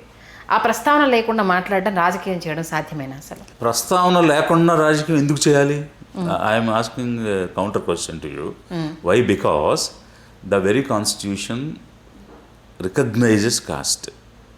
Based on caste only it has categorised. ఏం కేటగరైజ్ చేసింది? సర్టన్ కాస్ట్స్ని ఒక లిస్టులో పెట్టింది, దాన్ని షెడ్యూల్ కాస్ట్ అన్నారు. సర్టన్ ట్రైబ్స్ని ఎస్టీలు అన్నారు, అదర్ దాన్ ఎస్సీ ఎస్టీని ఓబీసీ అన్నారు. సో అదర్ బ్యాక్వర్డ్ క్లాసెస్, ఈ 3 కాని వాటిని ఓసీస్ అన్నారు, మైనారిటీస్. సో 5 క్లాసిఫికేషన్ కాన్స్టిట్యూషనే చేసింది. సో కాన్స్టిట్యూషన్లో ఉన్న SC ST OBC minority OC ఈ పదాలు అయితే లీగలీ అంటే కాన్స్టిట్యూషనల్లీ వ్యాలిడ్ వర్డ్స్ కదా, అవి న్యాచురల్గానే మాట్లాడాల్సి వస్తుంది. When you want to address them, if you want to address Muslim Christian minorities you have to say minorities only.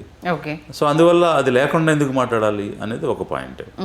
But మా party purely on the common people side, common ప్రజలు ఎవరున్నారు, పేదలు ఎవరున్నారు అనే వైపునే మనం ఉండి పనిచేస్తాం. అందులో భాగంగానే ఇప్పుడు ఒక కమ్యూనిటీ, ఒక వర్గానికి అన్యాయం జరుగుతుంది. ఎవరు? Schedule caste community. వాళ్ళు కనుక కన్వర్ట్ అయితే ఆ అవకాశం పోతుంది.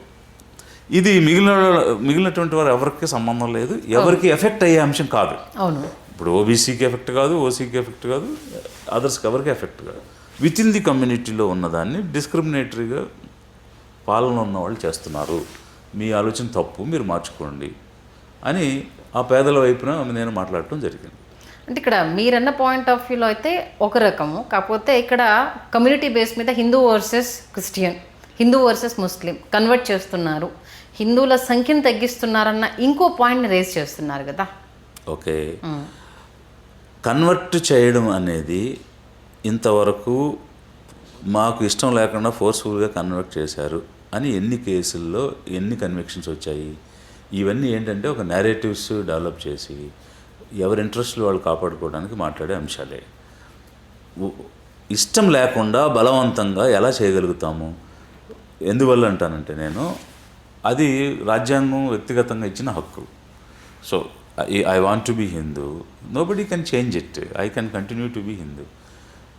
అలా కాకుండా మారాలి అనుకున్న రోజు nobody should object it, that's what constitution says. Okay. ఇక మీరు అడిగిన స్పెసిఫిక్ క్వశ్చన్ అయితే, ఇప్పుడు షెడ్యూల్ కాస్ట్ అనే కేటగిరీలో హిందూ, సిక్, బుద్ధిస్ట్కి మాత్రమే ఈ అవకాశాలు ఉంటాయి, క్రిస్టియన్ ముస్లిమ్స్కి ఉండవు. బట్ అది విత్ ఇన్ ది షెడ్యూల్ కాస్టే. వాళ్ళు ఎస్టీలకు సంబంధం లేదు, ఈడబ్ల్యూఎస్కి సంబంధం లేదు, ఓబీసీలకు సంబంధం లేదు, ఎవరు ఎఫెక్ట్ కాదు. వాళ్ళలోనే వాళ్ళని డిఫరెన్షియేట్ చేస్తుంది గవర్నమెంట్, అది తప్పు. సోషల్ రియాలిటీ ఏంటి? వాళ్ళు క్రిస్టియన్గా ఉన్నారా, హిందువుగా ఉన్నారా, వాళ్ళని చూసే విధానం ఒకటే. ఇప్పుడు బయట నుంచి మనం చూసినప్పుడు వాళ్ళందరూ ఒక చోటే ఉంటారు. సో వాళ్ళు క్రిస్టియన్స్గా ఉన్నారు, ముస్లిమ్స్గా ఉన్నారు, మనం ఒక రకంగానే ట్రీట్ చేస్తున్నాం.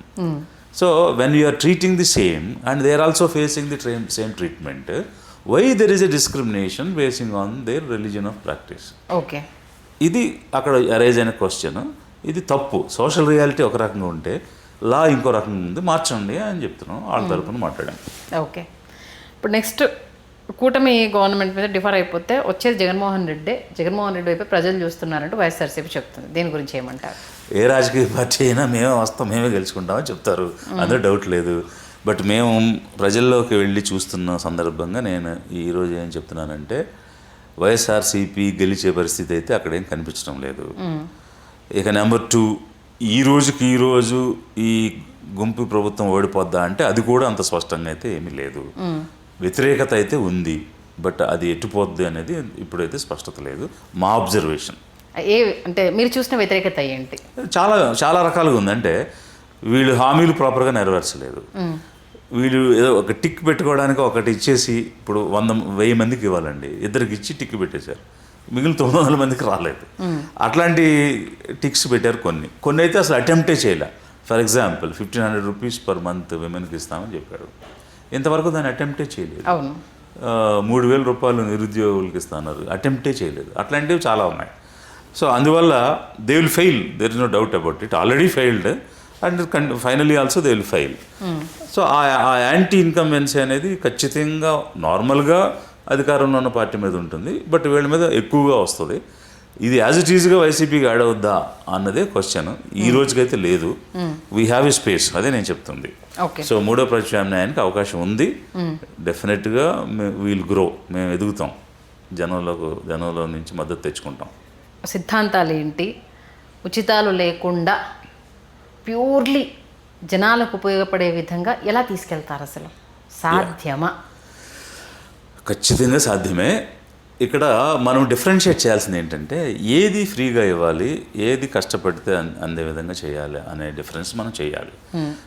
ఓట్ల కోసం ఆలోచించే రాజకీయ నాయకుల్లాగా అయితే అన్నీ ఇచ్చేస్తూ ఉంటే బటన్ నొక్కేస్తే వాళ్ళు మనం తీసుకుని ఓట్లు వేస్తారని అనుకుంటాం. బట్ ఒక స్టేట్స్మెన్గా, ఒక రాజనీతిజ్ఞుడిగా ఆలోచిస్తే మనం ఏం చేయాలంటే సోషల్ సెక్యూరిటీ మెజర్స్ అనేవి ఉన్నాయి across the world. Old age people ఉంటారు, డిజేబుల్డ్ పీపుల్ ఉంటారు. అంటే those who can't work on their own, వాళ్ళకి సాంఘిక భద్రత కల్పించాలి. అప్పుడు వారికి నువ్వు 3,000 ఇస్తాము, 4,000 ఇస్తామా, ఎంత ఇచ్చినా కూడా వాళ్ళ అవసరానికి సరిపడగా అది సమంజసం ఇవ్వాలి. సో అది సపరేట్ చేయాలి, అది ఫ్రీగానే ఇవ్వాలి. వేరే ఇంకేదో పని చెప్పి చేయలేరు వాళ్ళు. సో పని చేయలేని వాళ్ళు జీవించడానికి ఇచ్చేది ఫ్రీగా ఇవ్వాలి. ఏబుల్ బాడీగా ఉండి 40 సంవత్సరాలు 30 సంవత్సరాల వయసు ఉండి పెన్షన్లు ఇవ్వడం, వాళ్ళకి కూడా నేను 45 ఇచ్చేస్తా, 50కి ఇచ్చేస్తా, 35కి ఇచ్చేస్తానంటే ఎంత రిడిక్యులస్ అది. వాళ్ళకి ఏమి ఇవ్వాలి? నువ్వు పని ఇవ్వాలి. వీళ్ళు పని ఇవ్వడం లేదు, ఉపాధి ఇవ్వడం లేదు, ఉద్యోగం ఇవ్వడం లేదు. చదువుకున్నారు. ఇప్పుడు ఈరోజు ప్రపంచంలో అత్యధికమైన నిరుద్యోగం ఉన్నటువంటి దేశంగా ఈరోజు భారతదేశం వచ్చింది. గత 45 సంవత్సరాల్లో ఎప్పుడూ లేనంత నిరుద్యోగం ఇండియాలో ఉంది. 33% గ్రాడ్యుయేట్స్ జాబ్లెస్గా ఉన్నారు, 23% యూత్ జాబ్లెస్గా ఉన్నారు. No country is having such figures. పైగా 37 కోట్ల పైనే జనం యూత్లో ఉన్నారు. అంటే కనీసం ఒక 180 దేశాల కంటే ఎక్కువ పాపులేషన్ యూత్ ఉన్నారు మన దేశంలో. మొత్తం 194 దేశాల్లో ఇంచుమించు 150 దేశాల కంటే ఎక్కువ పాపులేషన్ యూత్ ఉన్నారు మన దేశంలో, ఓన్లీ యూత్. అలాంటి వాళ్ళందరినీ అడ్రస్ చేయకుండా వీళ్ళు just playing gimmicks. Okay. So అందువల్ల ఖచ్చితంగా ఇప్పుడు ఈ పార్టీ తర్వాత ఆ పార్టీ ఎందుకు మారిపోతుంది అని అంటే nobody is able to deliver. ఇప్పుడు ఈ ఎలక్షన్స్కి ఇంకో పార్టీ వచ్చేస్తుంది. ఎందుకు వచ్చేస్తుంది? వాడు డెలివరీ చేయట్లేదు, వీళ్ళకి ఇచ్చారు, వీడు డెలివరీ చేయట్లేదు, అందుకే వాళ్ళకి ఇస్తున్నారు. Okay. So that itself clearly shows they are failing, they are not delivering what they are saying. నిజంగా ఇది మీకు ఉద్యోగం కల్పిస్తాము, మీకు ఏ అవసరం ఉందో అవసరానికి తగ్గట్టుగా మేము ప్రొవైడ్ చేస్తామంటే జనాలు నమ్ముతారు ఇప్పుడున్న పరిస్థితుల్లో? చూసి చూసి విసిగిపోయి ఉన్నారు కాబట్టి.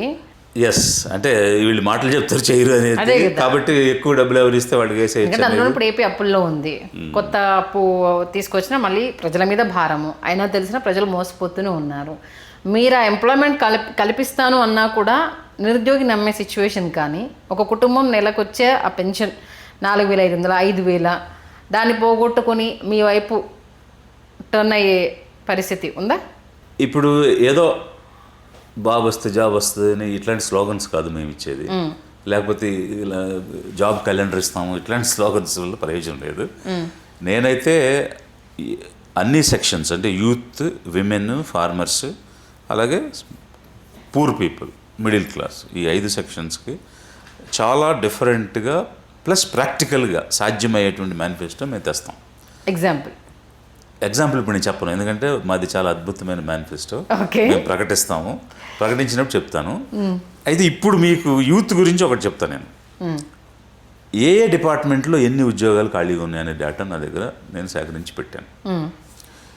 ఇన్ని ఉద్యోగాలు గవర్నమెంట్లోనే ఇవ్వచ్చు, కానీ వీళ్ళు ఇవ్వడం లేదు. I will give data department wise authentic. ఇన్ని డిపార్ట్మెంట్స్లో ఇన్ని లక్షల ఉద్యోగాలు ఖాళీగా ఉన్నాయి. మేము అధికారంలోకి వస్తే ఇన్ని లక్షల ఉద్యోగాలు ప్రభుత్వంలో ఇస్తాము, ఇన్ని లక్షల ఉద్యోగాలు ప్రైవేట్లో వచ్చే అవకాశం ఉంది అనేది చూపిస్తాము. నమ్మాల్సి వస్తుంది, నమ్మి తీరాల్సి వస్తుంది. ఎందుకంటే నేను ఇచ్చే డేటా అంత ఆథెంటిక్గా ఉంటుంది, చెక్ చేసుకోవచ్చు ఎవరైనా కూడా. సో ఉన్నప్పుడు చెప్పేటప్పుడు అథెంటిక్గానే ఉంటుంది విజయ్. గ్రౌండ్ లెవెల్లోకి ఇంప్లిమెంట్ చేయాలనుకున్నప్పుడు కదా అసలు సమస్య వచ్చేది. వాళ్ళు ఎందుకు చేయలేదు ఆ రీజన్స్ కూడా మనకు తెలుసు. మనం ఎలా చేస్తాము, ఎందుకు చేస్తాం అనేది కూడా స్పష్టంగా చెప్తాం.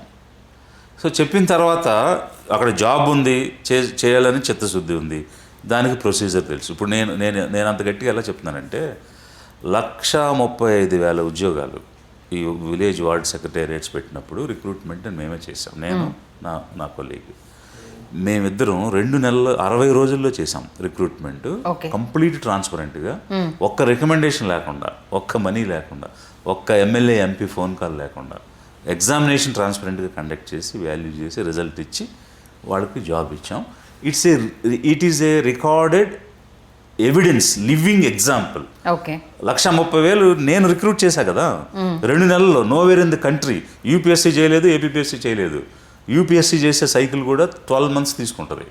12 నెలల్లో చేస్తారు వాళ్ళు ఒక సైకిల్. అలాంటిది అది కూడా ఎన్ని చేస్తారు వాళ్ళు? 900 నుంచి 1000 జాబ్స్ ఇస్తారు. మేము ఇచ్చిందంతా 1,35,000 ఉద్యోగాలు. 5,000 జీతానికి అంత పెద్ద ప్రాసెస్ వాళ్ళు నార్మల్గా చేసే పని కదా. వాళ్ళు ఏం టైంకి అమౌంట్ ఇవ్వడము, గ్రాసరీస్ వెళ్ళాయా లేదా చెక్ చేసుకోవడము, పాలసీ ఇంప్లిమెంటేషన్కి సంబంధించి కాదు కదా వాళ్ళది. దాన్ని అంత ప్రౌడ్గా ఎలా చెప్తారు అసలు? మీరు యూ హ్యావ్ మిస్టేకెన్. మీరు మాట్లాడుతుంది వాలంటీర్స్ గురించి. అది 2.5 లక్షలు వీళ్ళు కాకుండా. సో 2 కలిపి 4 లక్షలు. నేను మాట్లాడిన 1,35,000 permanent government jobs. Okay okay danda. On scale. Doubt వచ్చింది. మీరు చెప్తుంది 5,000 ఇచ్చేది వాలంటీర్స్. అది కూడా 2.5 లక్షలు చేసాం. అది చాలా అంటే ఒక నోటిఫికేషన్ ఇచ్చాం, అప్లై చేశారు, మేము రిజర్వేషన్ ఫాలో అయ్యి ఇచ్చేసాం. ఓకే. అందులో ఎగ్జామ్స్ ఏం లేవు. బట్ ఈ దిస్ హ్యాస్ రిక్రూట్మెంట్ ప్రాసెస్. ఇది okay okay. It's government job, permanent job. Yeah. మొత్తానికి ఎవరు చేయని పాలిటిక్స్ విజయ్ గారు చేయబోతున్నారు, అంతేనా? Certainly you are very right. ఇప్పుడు కరెక్ట్ స్టేట్మెంట్ ఇచ్చారు మీరు. అది కాలంలో ప్రూవ్ కావాలి. ఓకే. అప్పుడు నేను చెప్పిన దానికి వాల్యూ ఉంటుంది. So time is going to prove it. We will do different politics and differently. కొత్త భాష్యం అయితే చెప్తాము. అదొకటే కాదు, విలువలు కూడా తీసుకొస్తాం. ఓకే. అంటే వాళ్ళ అవసరం కోసం ఈరోజు ఏదైనా మాట. ఇప్పుడు మనకున్న నాయకులు అందరూ కూడా అప్పుడు ఒక మాట ఇప్పుడు ఒక మాట మాట్లాడిన వాళ్ళు చాలా ఉన్నారు. భయంకరమైన ట్రోలింగ్స్, ముందు చెప్పిన దానికి వెనక చెప్పిన దానికి 2 పక్కన పెట్టి చూపిస్తున్నారు. అది నడుస్తుంది ఈ రోజున్న పాలిటీషియన్స్ మీద. బట్ అలా కాదు, ఒక స్టాండ్, ఒక ఒక ఒక పద్ధతి, ఒక ఆలోచన, అవి మేము కంటిన్యూస్గా అవే మాట్లాడతాం. ఒక ఏ సిద్ధాంతం మీద ఉన్నామో ఆ సిద్ధాంతం వైపు వెళ్తాం. ప్రజెంట్ అంతా ప్రైవేటైజేషన్ జరుగుతున్న టైంలో మీరు గవర్నమెంట్ జాబ్స్ ఇస్తానంటే ఎలా నమ్ముతారు? ఎందుకంటే విశాఖ స్టీల్ ప్లాంట్ని చూసాం. అసలు దాన్ని బాగు చేస్తే అది ఎంత అద్భుతంగా వెళ్తుందని మేధావులు చెప్పిన ఒక్కొక్క విశ్లేషణ చూసినప్పుడు ఇంత సోర్స్ ఉండి దాన్ని పట్టించుకోకపోవడం, ఇప్పుడు దాని మీద రాజకీయాలు చేయడం చూస్తున్నాను తప్పితే దాన్ని బాగు చేయడానికి ఏ ఒక్కరూ చిత్తశుద్ధితోటి లేరు. ప్రైవేటైజేషన్ వైపు దాన్ని ఎవరికి వాళ్ళు వాడుకోవాలని చూసుకుంటున్నారు తప్పితే మన ఆంధ్రాకు తలమానికం విశాఖ ఉక్కు, ఆంధ్రుల హక్కు అనేది ఎంత ఇదైపోయింది. 2 తెలుగు రాష్ట్రాల నుంచి కూడా ఏ రేంజ్లో ఫైట్ చేశారో మనం చూసాం. ప్రైవేటైజేషన్ చేయాలన్న వైపు వెళ్తున్నప్పుడు ఇన్ని ఉద్యోగాలు అని అంటే ఎలా?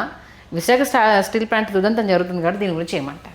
యాక్చువల్గా అయితే అప్పుడు భూములు 1000 ఎకరాల్లో ఇచ్చినవి కూడా చాలా తక్కువ ధరకు ఇచ్చినారు. ఇప్పటికి కూడా అన్యూటిలైజ్డ్ ల్యాండ్ 80% ఉంది.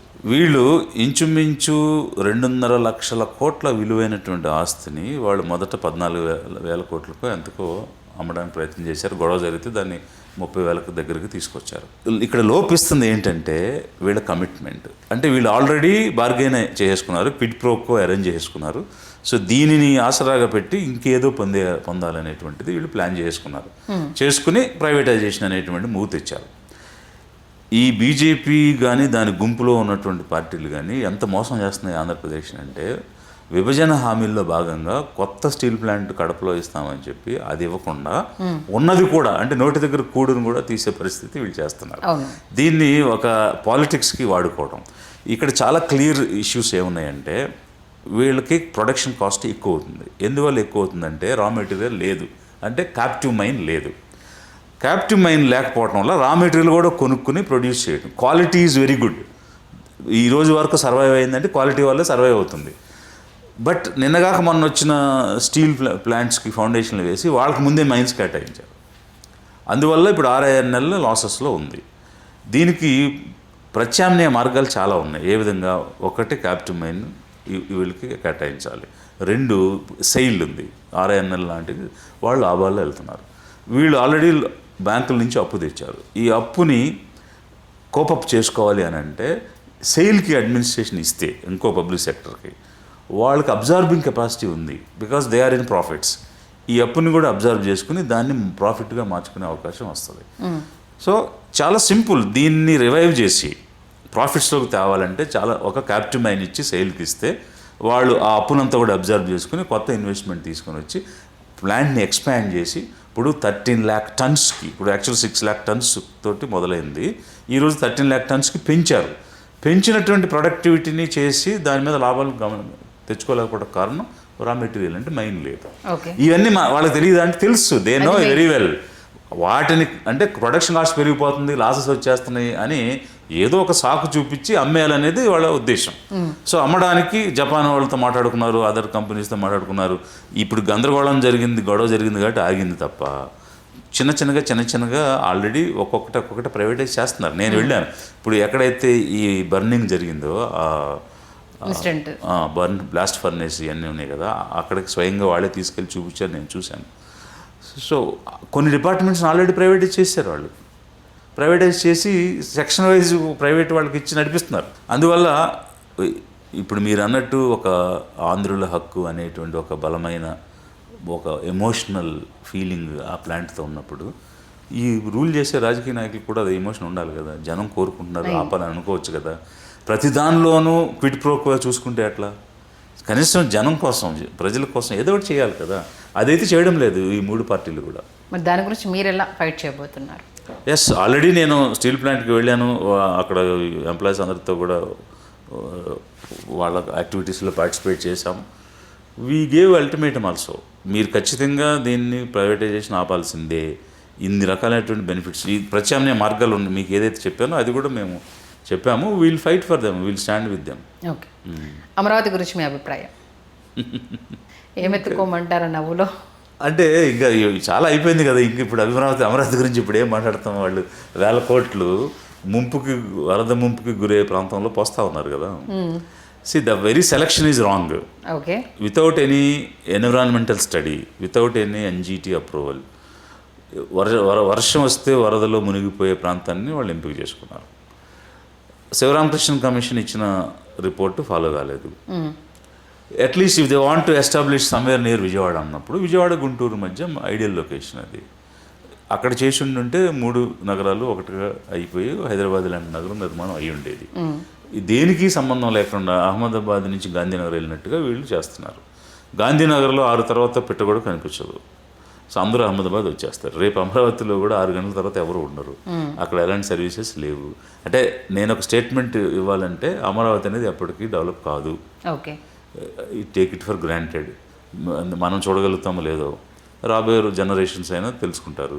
ఎప్పుడు డెవలప్ అవుతుందంటే ఆల్రెడీ ఎస్టాబ్లిష్ అయిన ఇన్ఫ్రాస్ట్రక్చర్ ఉన్న దానికి అనుబంధంగా కనుక మనం డెవలప్ చేస్తే ఇది కలిసి గ్రోత్ ట్రిగర్ అవ్వడానికి అవకాశం ఉంటుంది.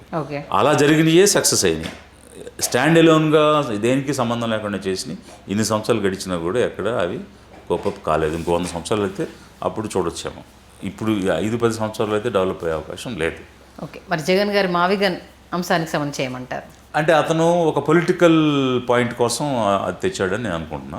దాంట్లో నిజం ఉందా లేదా? మావిగన్ అంటే మీరు అన్నట్టుగా విజయవాడ, గుంటూరు, మచిలీపట్నం, అంటే he wants to win a political point rather than first. అంటే హీ ఈజ్ డినౌన్సింగ్ అమరావతికి మాకు సంబంధం లేదు, రేపు మేము అధికారంలోకి వచ్చినా కూడా అమరావతినే మేము నిలబెడతాం అని మేము చెప్పడం లేదు అనే మెసేజ్ ఇవ్వడం కోసం. సరే, పొలిటికల్ పాయింట్ పక్కన పెడదాం. మావిగన్ ఆయన తీసుకొచ్చిన స్ట్రక్చర్ గురించి, అంటే కనెక్టివిటీ గురించి మీ పర్సనల్ ఒపీనియన్? నేను ఇంతకుముందు అన్నాను కదా, ఇప్పుడు ఎస్టాబ్లిష్ అయినటువంటి ఒక ఇన్ఫ్రాస్ట్రక్చర్ అన్ని రకాలుగా ఉన్న సిటీకి అనుబంధంగా మనం క్యాపిటల్ నిర్మాణం చేస్తే తొందరగా ఫ్లరిష్ అవ్వడానికి అవకాశం ఉంటుంది. అందులో భాగంగా ఇప్పుడు మచిలీపట్నం 70 కిలోమీటర్లు ఉంది విజయవాడకి. 70 కిలోమీటర్లు డెవలప్ చేయడం అనేది సాధ్యం కాదు, కానీ పోర్టుని మనం వాడుకోవచ్చు. సో అది న్యాచురల్గా వాడతారు. ఇప్పుడు కూడా 4 లేన్ రోడ్ వేశారు. పోర్టులో ఎక్స్పోర్ట్స్ ఇంపోర్ట్స్ స్టార్ట్ అయితే ఆటోమేటిక్గా ఆ వైబ్రేషన్ ఉంటుంది, ఆ డెవలప్మెంట్ అనేది జరుగుద్ది. That is not an issue. But core capital ఎక్కడ ఉండాలి అనేది పాయింట్. సో కోర్ క్యాపిటల్ అయితే between Vijayawada and Guntur could have been ideal location. నేను విజయవాడ గుంటూరు డెవలప్మెంట్ అథారిటీకి వైస్ చైర్మన్గా పనిచేశాను. ఓకే. సో దాన్ని హుడా అంటారు. హుడా వీసీ ఇక్కడ హెచ్ఎండిఏ హుడా ఉండేది కదా, అప్పుడు దాని పేరు హుడా. సో ఆ హుడాకి నేను వైస్ చైర్మన్. నేను రింగ్ రోడ్ ప్రపోజ్ చేశాను అప్పుడు. ఆ రింగ్ రోడ్ 98 కిలోమీటర్లు విజయవాడ చుట్టూ ఉంటుంది. ఒక సైడ్ గుంటూరు, ఇంకో సైడ్ తెనాలి, ఇవన్నీ కూడా కనెక్ట్ అవుతాయి. నందిగామ ఇవన్నీ కనెక్ట్ అవుతాయి. 7,000 స్క్వేర్ కిలోమీటర్స్ ఆ ఏరియాని అప్పుడు నేను ఉన్నప్పుడు 1900 ఉండేది. 7,034 స్క్వేర్ కిలోమీటర్స్కి పెంచాం. కిరణ్ కుమార్ రెడ్డి గారితో అప్రూవ్ చేయించి నేను జీవో కూడా ఇప్పించాను. సేమ్ వీళ్ళు పేరు మార్చుకుని సిఆర్డి అని పెట్టారు. అదే 7,000 కిలోమీటర్లో క్యాపిటల్ రీజన్ అని తెచ్చారు. So it has everything. Machilipatnam నుంచి ఒక 10 కిలోమీటర్స్ వరకు ఉంది ఇది. అప్పుడు నేను మచిలీపట్నాన్ని కూడా ఉడాలో ఇంక్లూడ్ చేసి నేను ప్రపోజల్ పంపిస్తే అప్పుడు ఆ గవర్నమెంట్ ఏం చేసిందంటే దాన్ని మనం సపరేట్గా ట్రీట్ చేద్దాం, పోర్ట్ ఉంది కాబట్టి అని మాడా అని దాన్ని సపరేట్ చేసి ఇది సపరేట్ చేశారు. I have given that proposal in 2010. So నేనేమంటానంటే ఆ రింగ్ రోడ్ మాస్టర్ ప్లాన్లో అప్రూవల్ చేసేసాం మేము. ఇప్పుడు యాజ్ ఇట్ ఈజ్గా మీరు వేయాలంటే రోడ్ వేసేయచ్చు, ల్యాండ్ ఎక్విజిషన్ ఇష్యూస్ ఉండవు, because it's already approved in the master plan. Farmers have agreed to give the land. Okay. So ఆ స్టేజ్కి నేనున్నప్పుడే తెచ్చేసాం. ఈ రింగ్ రోడ్డు మీద మీరు 9 నగరాలు చెప్తున్నారు కదా, అవి కట్టచ్చు. ఒక చోట జస్టిస్, ఒక చోట జర్నలిజం, ఇంకో చోట లెజిస్లేచర్, ఇలా ఒక్కొక్కటి కట్టుకుంటూ రావచ్చు. అప్పుడు ఏమవుతుంది, ఆ రింగ్ రోడ్ చుట్టూ ఒక మెట్రో లైన్ వేసుకుంటే అక్కడ డెవలప్మెంట్ స్టార్ట్ అవుతుంది. దానికి మున్న సిటీకి మధ్య అనుసంధానం చేసుకుంటూ ఆటోమేటిక్గా గ్రోత్ అనేది ట్రిగర్ అవుతుంది. ఓకే. అది అంటే ఇప్పుడు ఎంటైర్ 50,000 ఎకరాలు గవర్నమెంట్ డెవలప్ చేయలేదు కదా. ఇప్పుడు ఆయనే ఏం చెప్పారు, 2 లక్షల కోట్లు కావాలన్నారు. ఎప్పుడు 2 లక్షల కోట్లు వస్తాయి, ఎప్పుడు డెవలప్ చేస్తారు? జనం, ప్రైవేట్ పీపుల్ వచ్చి అందరూ భాగస్వాములు అయినప్పుడు డెవలప్ అవుతుంది. ఇప్పుడు హైదరాబాద్ ఎలా అయింది, ఇప్పుడు మీరు అవుటర్ రింగ్ రోడ్ వేశారు, వేసిన తర్వాత ప్రైవేట్ డెవలప్మెంటే కదా మ్యాక్సిమం ఉంటుంది. గవర్నమెంట్ డెవలప్మెంట్ ఎక్కడన్నా 10లో ఒకటి ఉంటుంది, లేకపోతే 100లో 2 ఉంటాయి, అంతే కదా. అది మనం చేయట్లేదు. వీళ్ళు రియల్ ఎస్టేట్ వ్యాపారం లాగా చేస్తున్నారు, అందుకే అది డెవలప్ కావడం లేదు. ఆ రియల్ ఎస్టేట్ దృక్పథం నుంచి బయటకు వచ్చి నిజంగా ఆంధ్ర రాష్ట్ర ప్రజలకు కావాల్సింది ఏదైనా చేస్తే అది డెవలప్ అవుతుంది. మీరు అటు చంద్రబాబు నాయుడు గారు సీఎంగా ఉన్నప్పుడు వర్క్ చేశారు, జగన్మోహన్ రెడ్డి గారు సీఎంగా ఉన్నప్పుడు వర్క్ చేశారు. వీళ్ళిద్దరిలో మీకు కనిపించిన డిఫరెన్సెస్ ఏమున్నాయి? దాంట్లో వీళ్ళిద్దరిలో ది బెస్ట్ పర్సన్, కొంతలో కొంత ఈయన బెటర్ అనిపించిన వ్యక్తి ఎవరు? ఇప్పుడు వాళ్ళిద్దరితో నాకెందుకు, నేను కదా సీఎం అవ్వాలనుకుంటున్నాను. సో వాళ్ళు ఎట్లా పోతే నాకు చూసి నేర్చుకోవాలి, ఈ తప్పులు మనం చేయకూడదు, ఇవన్నీ ఉంటాయి కదా. నేను చాలా విషయాలు మాట్లాడుతున్నాను. ఇప్పుడు తెలుగుదేశం ఈయన విజనరీ అని చెప్పుకుంటాడు. ఈయన ఏ విధంగా విజనరీ అని, ఆయన మొదటిసారి సీఎం అయిన దగ్గర నుంచి మొన్నటి దాకా ఏమేం పనులు చేశాడు, బట్ అతను చెప్పేదానికి జరిగేదానికి ఎక్కడ పోలికుంది, ఇతను ఎలా విజనరీ అవుతాడు అని నేను చాలా అంశాలు మాట్లాడాను. ఇట్ ఇస్ దేర్, విజయ్ కాల్స్లో ఉంది ఈయన ఎలా విజనరీ అని. సో అలాగే జగన్ గారు, ఇప్పుడు అతను బటన్ నొక్కేసి డబ్బులు ఇచ్చేస్తే ఓట్లు వచ్చేస్తాయి అనుకుంటే ఎట్లా? ఈవెన్ గవర్నమెంట్లో ఉన్నప్పుడు కూడా మీరు డిఫరెన్షియేట్ చేయడం లేదు, అన్ని ఉచితంగా ఇస్తే పని కాదు. కొన్ని అసెట్ క్రియేషన్ జరగాలి, ఎంప్లాయ్మెంట్ జనరేషన్ జరగాలి, ఇన్కమ్ జనరేషన్ జరగాలి. అవేమీ లేకుండా నువ్వు 2.5 లక్షల కోట్లు ఇచ్చాము, 2.5 లక్షల కుటుంబాలు కూడా బాగుపడలేదు కదా. పోనీ 2.5 కుటుంబాలు కూడా బాగుపడలేదు కదా. అది నేను ఓపెన్గానే చెప్తున్నాను. సో అందువల్ల వాళ్ళు చేసే పాలసీస్లో ఉండే మిస్టేక్స్ని వెహిమెంట్గా, ఓపెన్గా మేము క్రిటిసైజ్ చేస్తాము, అపోజ్ చేస్తాము. ఏది జనానికి మంచి అన్నది మేము మాట్లాడతాం. ఓకే. యాజ్ ఐఏఎస్ ఆఫీసర్గా విద్యా వ్యవస్థకు సంబంధించి మాట్లాడాలంటే ఏం చెప్తారు? ఇప్పుడు నడిపిస్తున్న లోకేష్ గారు విద్యాశాఖ మంత్రిగా ఉన్నారు. కొంత జగన్మోహన్ రెడ్డి గారు గవర్నమెంట్ స్కూల్స్ని బాగు చేశారు ఆయన టర్మ్స్లో ఉన్నప్పుడు, అది ఇప్పుడు కంటిన్యూ చేస్తున్నారు అనేది వినిపిస్తున్నది. దీంతో ఏకీభవిస్తారా, లేకపోతే ఇది కరెక్ట్ కాదు అని అంటారా? విద్యా వ్యవస్థ అన్నది మాత్రం ఖచ్చితంగా ఫౌండేషన్. ఏ జనరేషన్కైనా, ప్రజలకు ఏ తరానికైనా కూడా అది పునాది.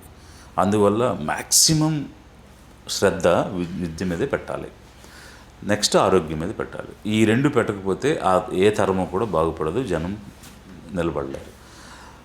నాడు నేడు అనే కార్యక్రమం ద్వారా ఇన్ఫ్రాస్ట్రక్చర్ డెవలప్మెంట్ చేశారు. సో అది నిజంగా మంచిగా మనం యాక్సెప్ట్ చేయాలి, అంతే కదా. సో ఇన్ఫ్రాస్ట్రక్చర్ డెవలప్మెంట్ అయితే జరిగింది, కానీ క్వాలిటీ ఎడ్యుకేషన్ అన్నది వాళ్ళు కన్సీవ్ చేశారు, ఆలోచన వరకు చేశారు, ఆచరణలో చేయలోకి వచ్చేటికి అవ్వలేదు.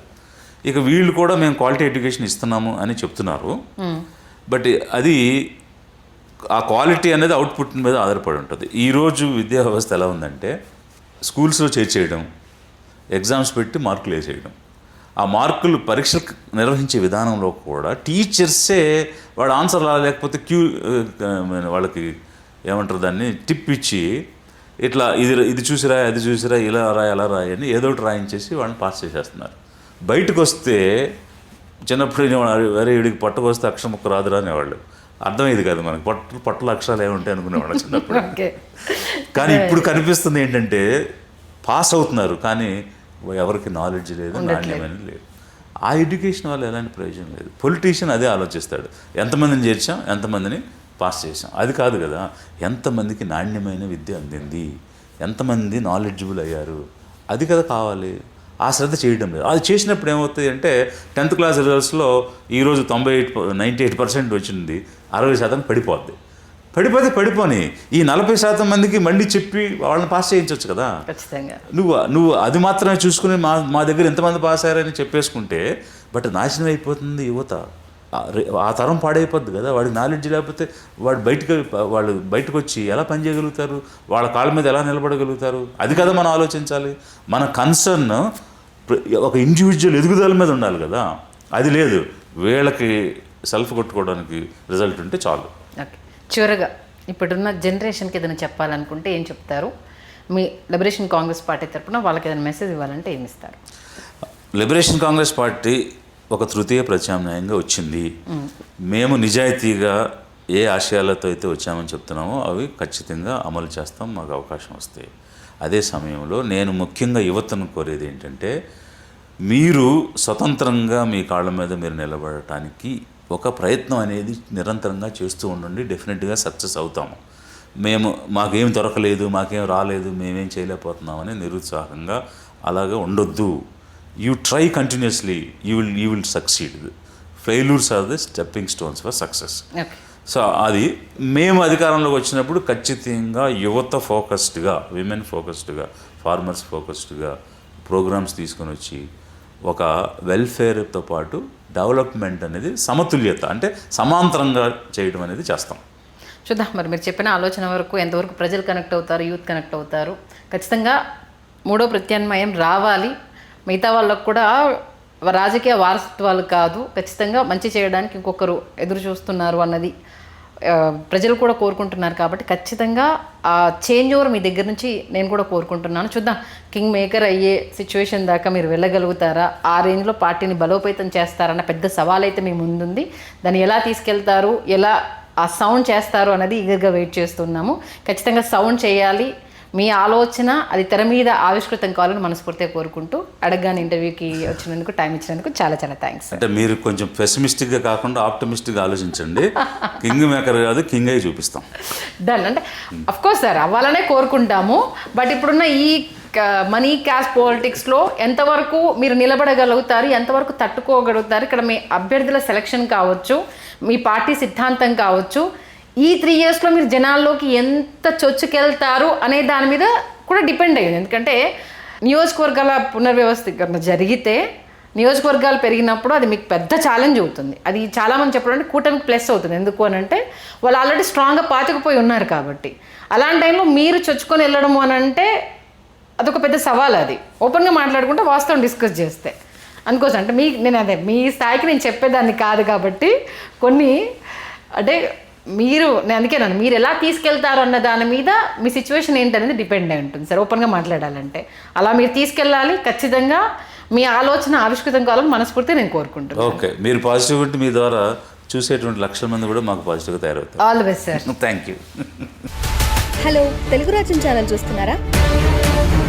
సామాజిక, రాజకీయ, జీవన చిత్రణే తెలుగు రాజ్యం. అతిశయోక్తులు, అసత్యాలు ఉండవు. రాజకీయ కోణం కాదు, ప్రజా కోణమే కొలబద్ద. తెలుగు రాజ్యం వీక్షణ మీ ఉత్తమ అభిరుచికి నిదర్శనం.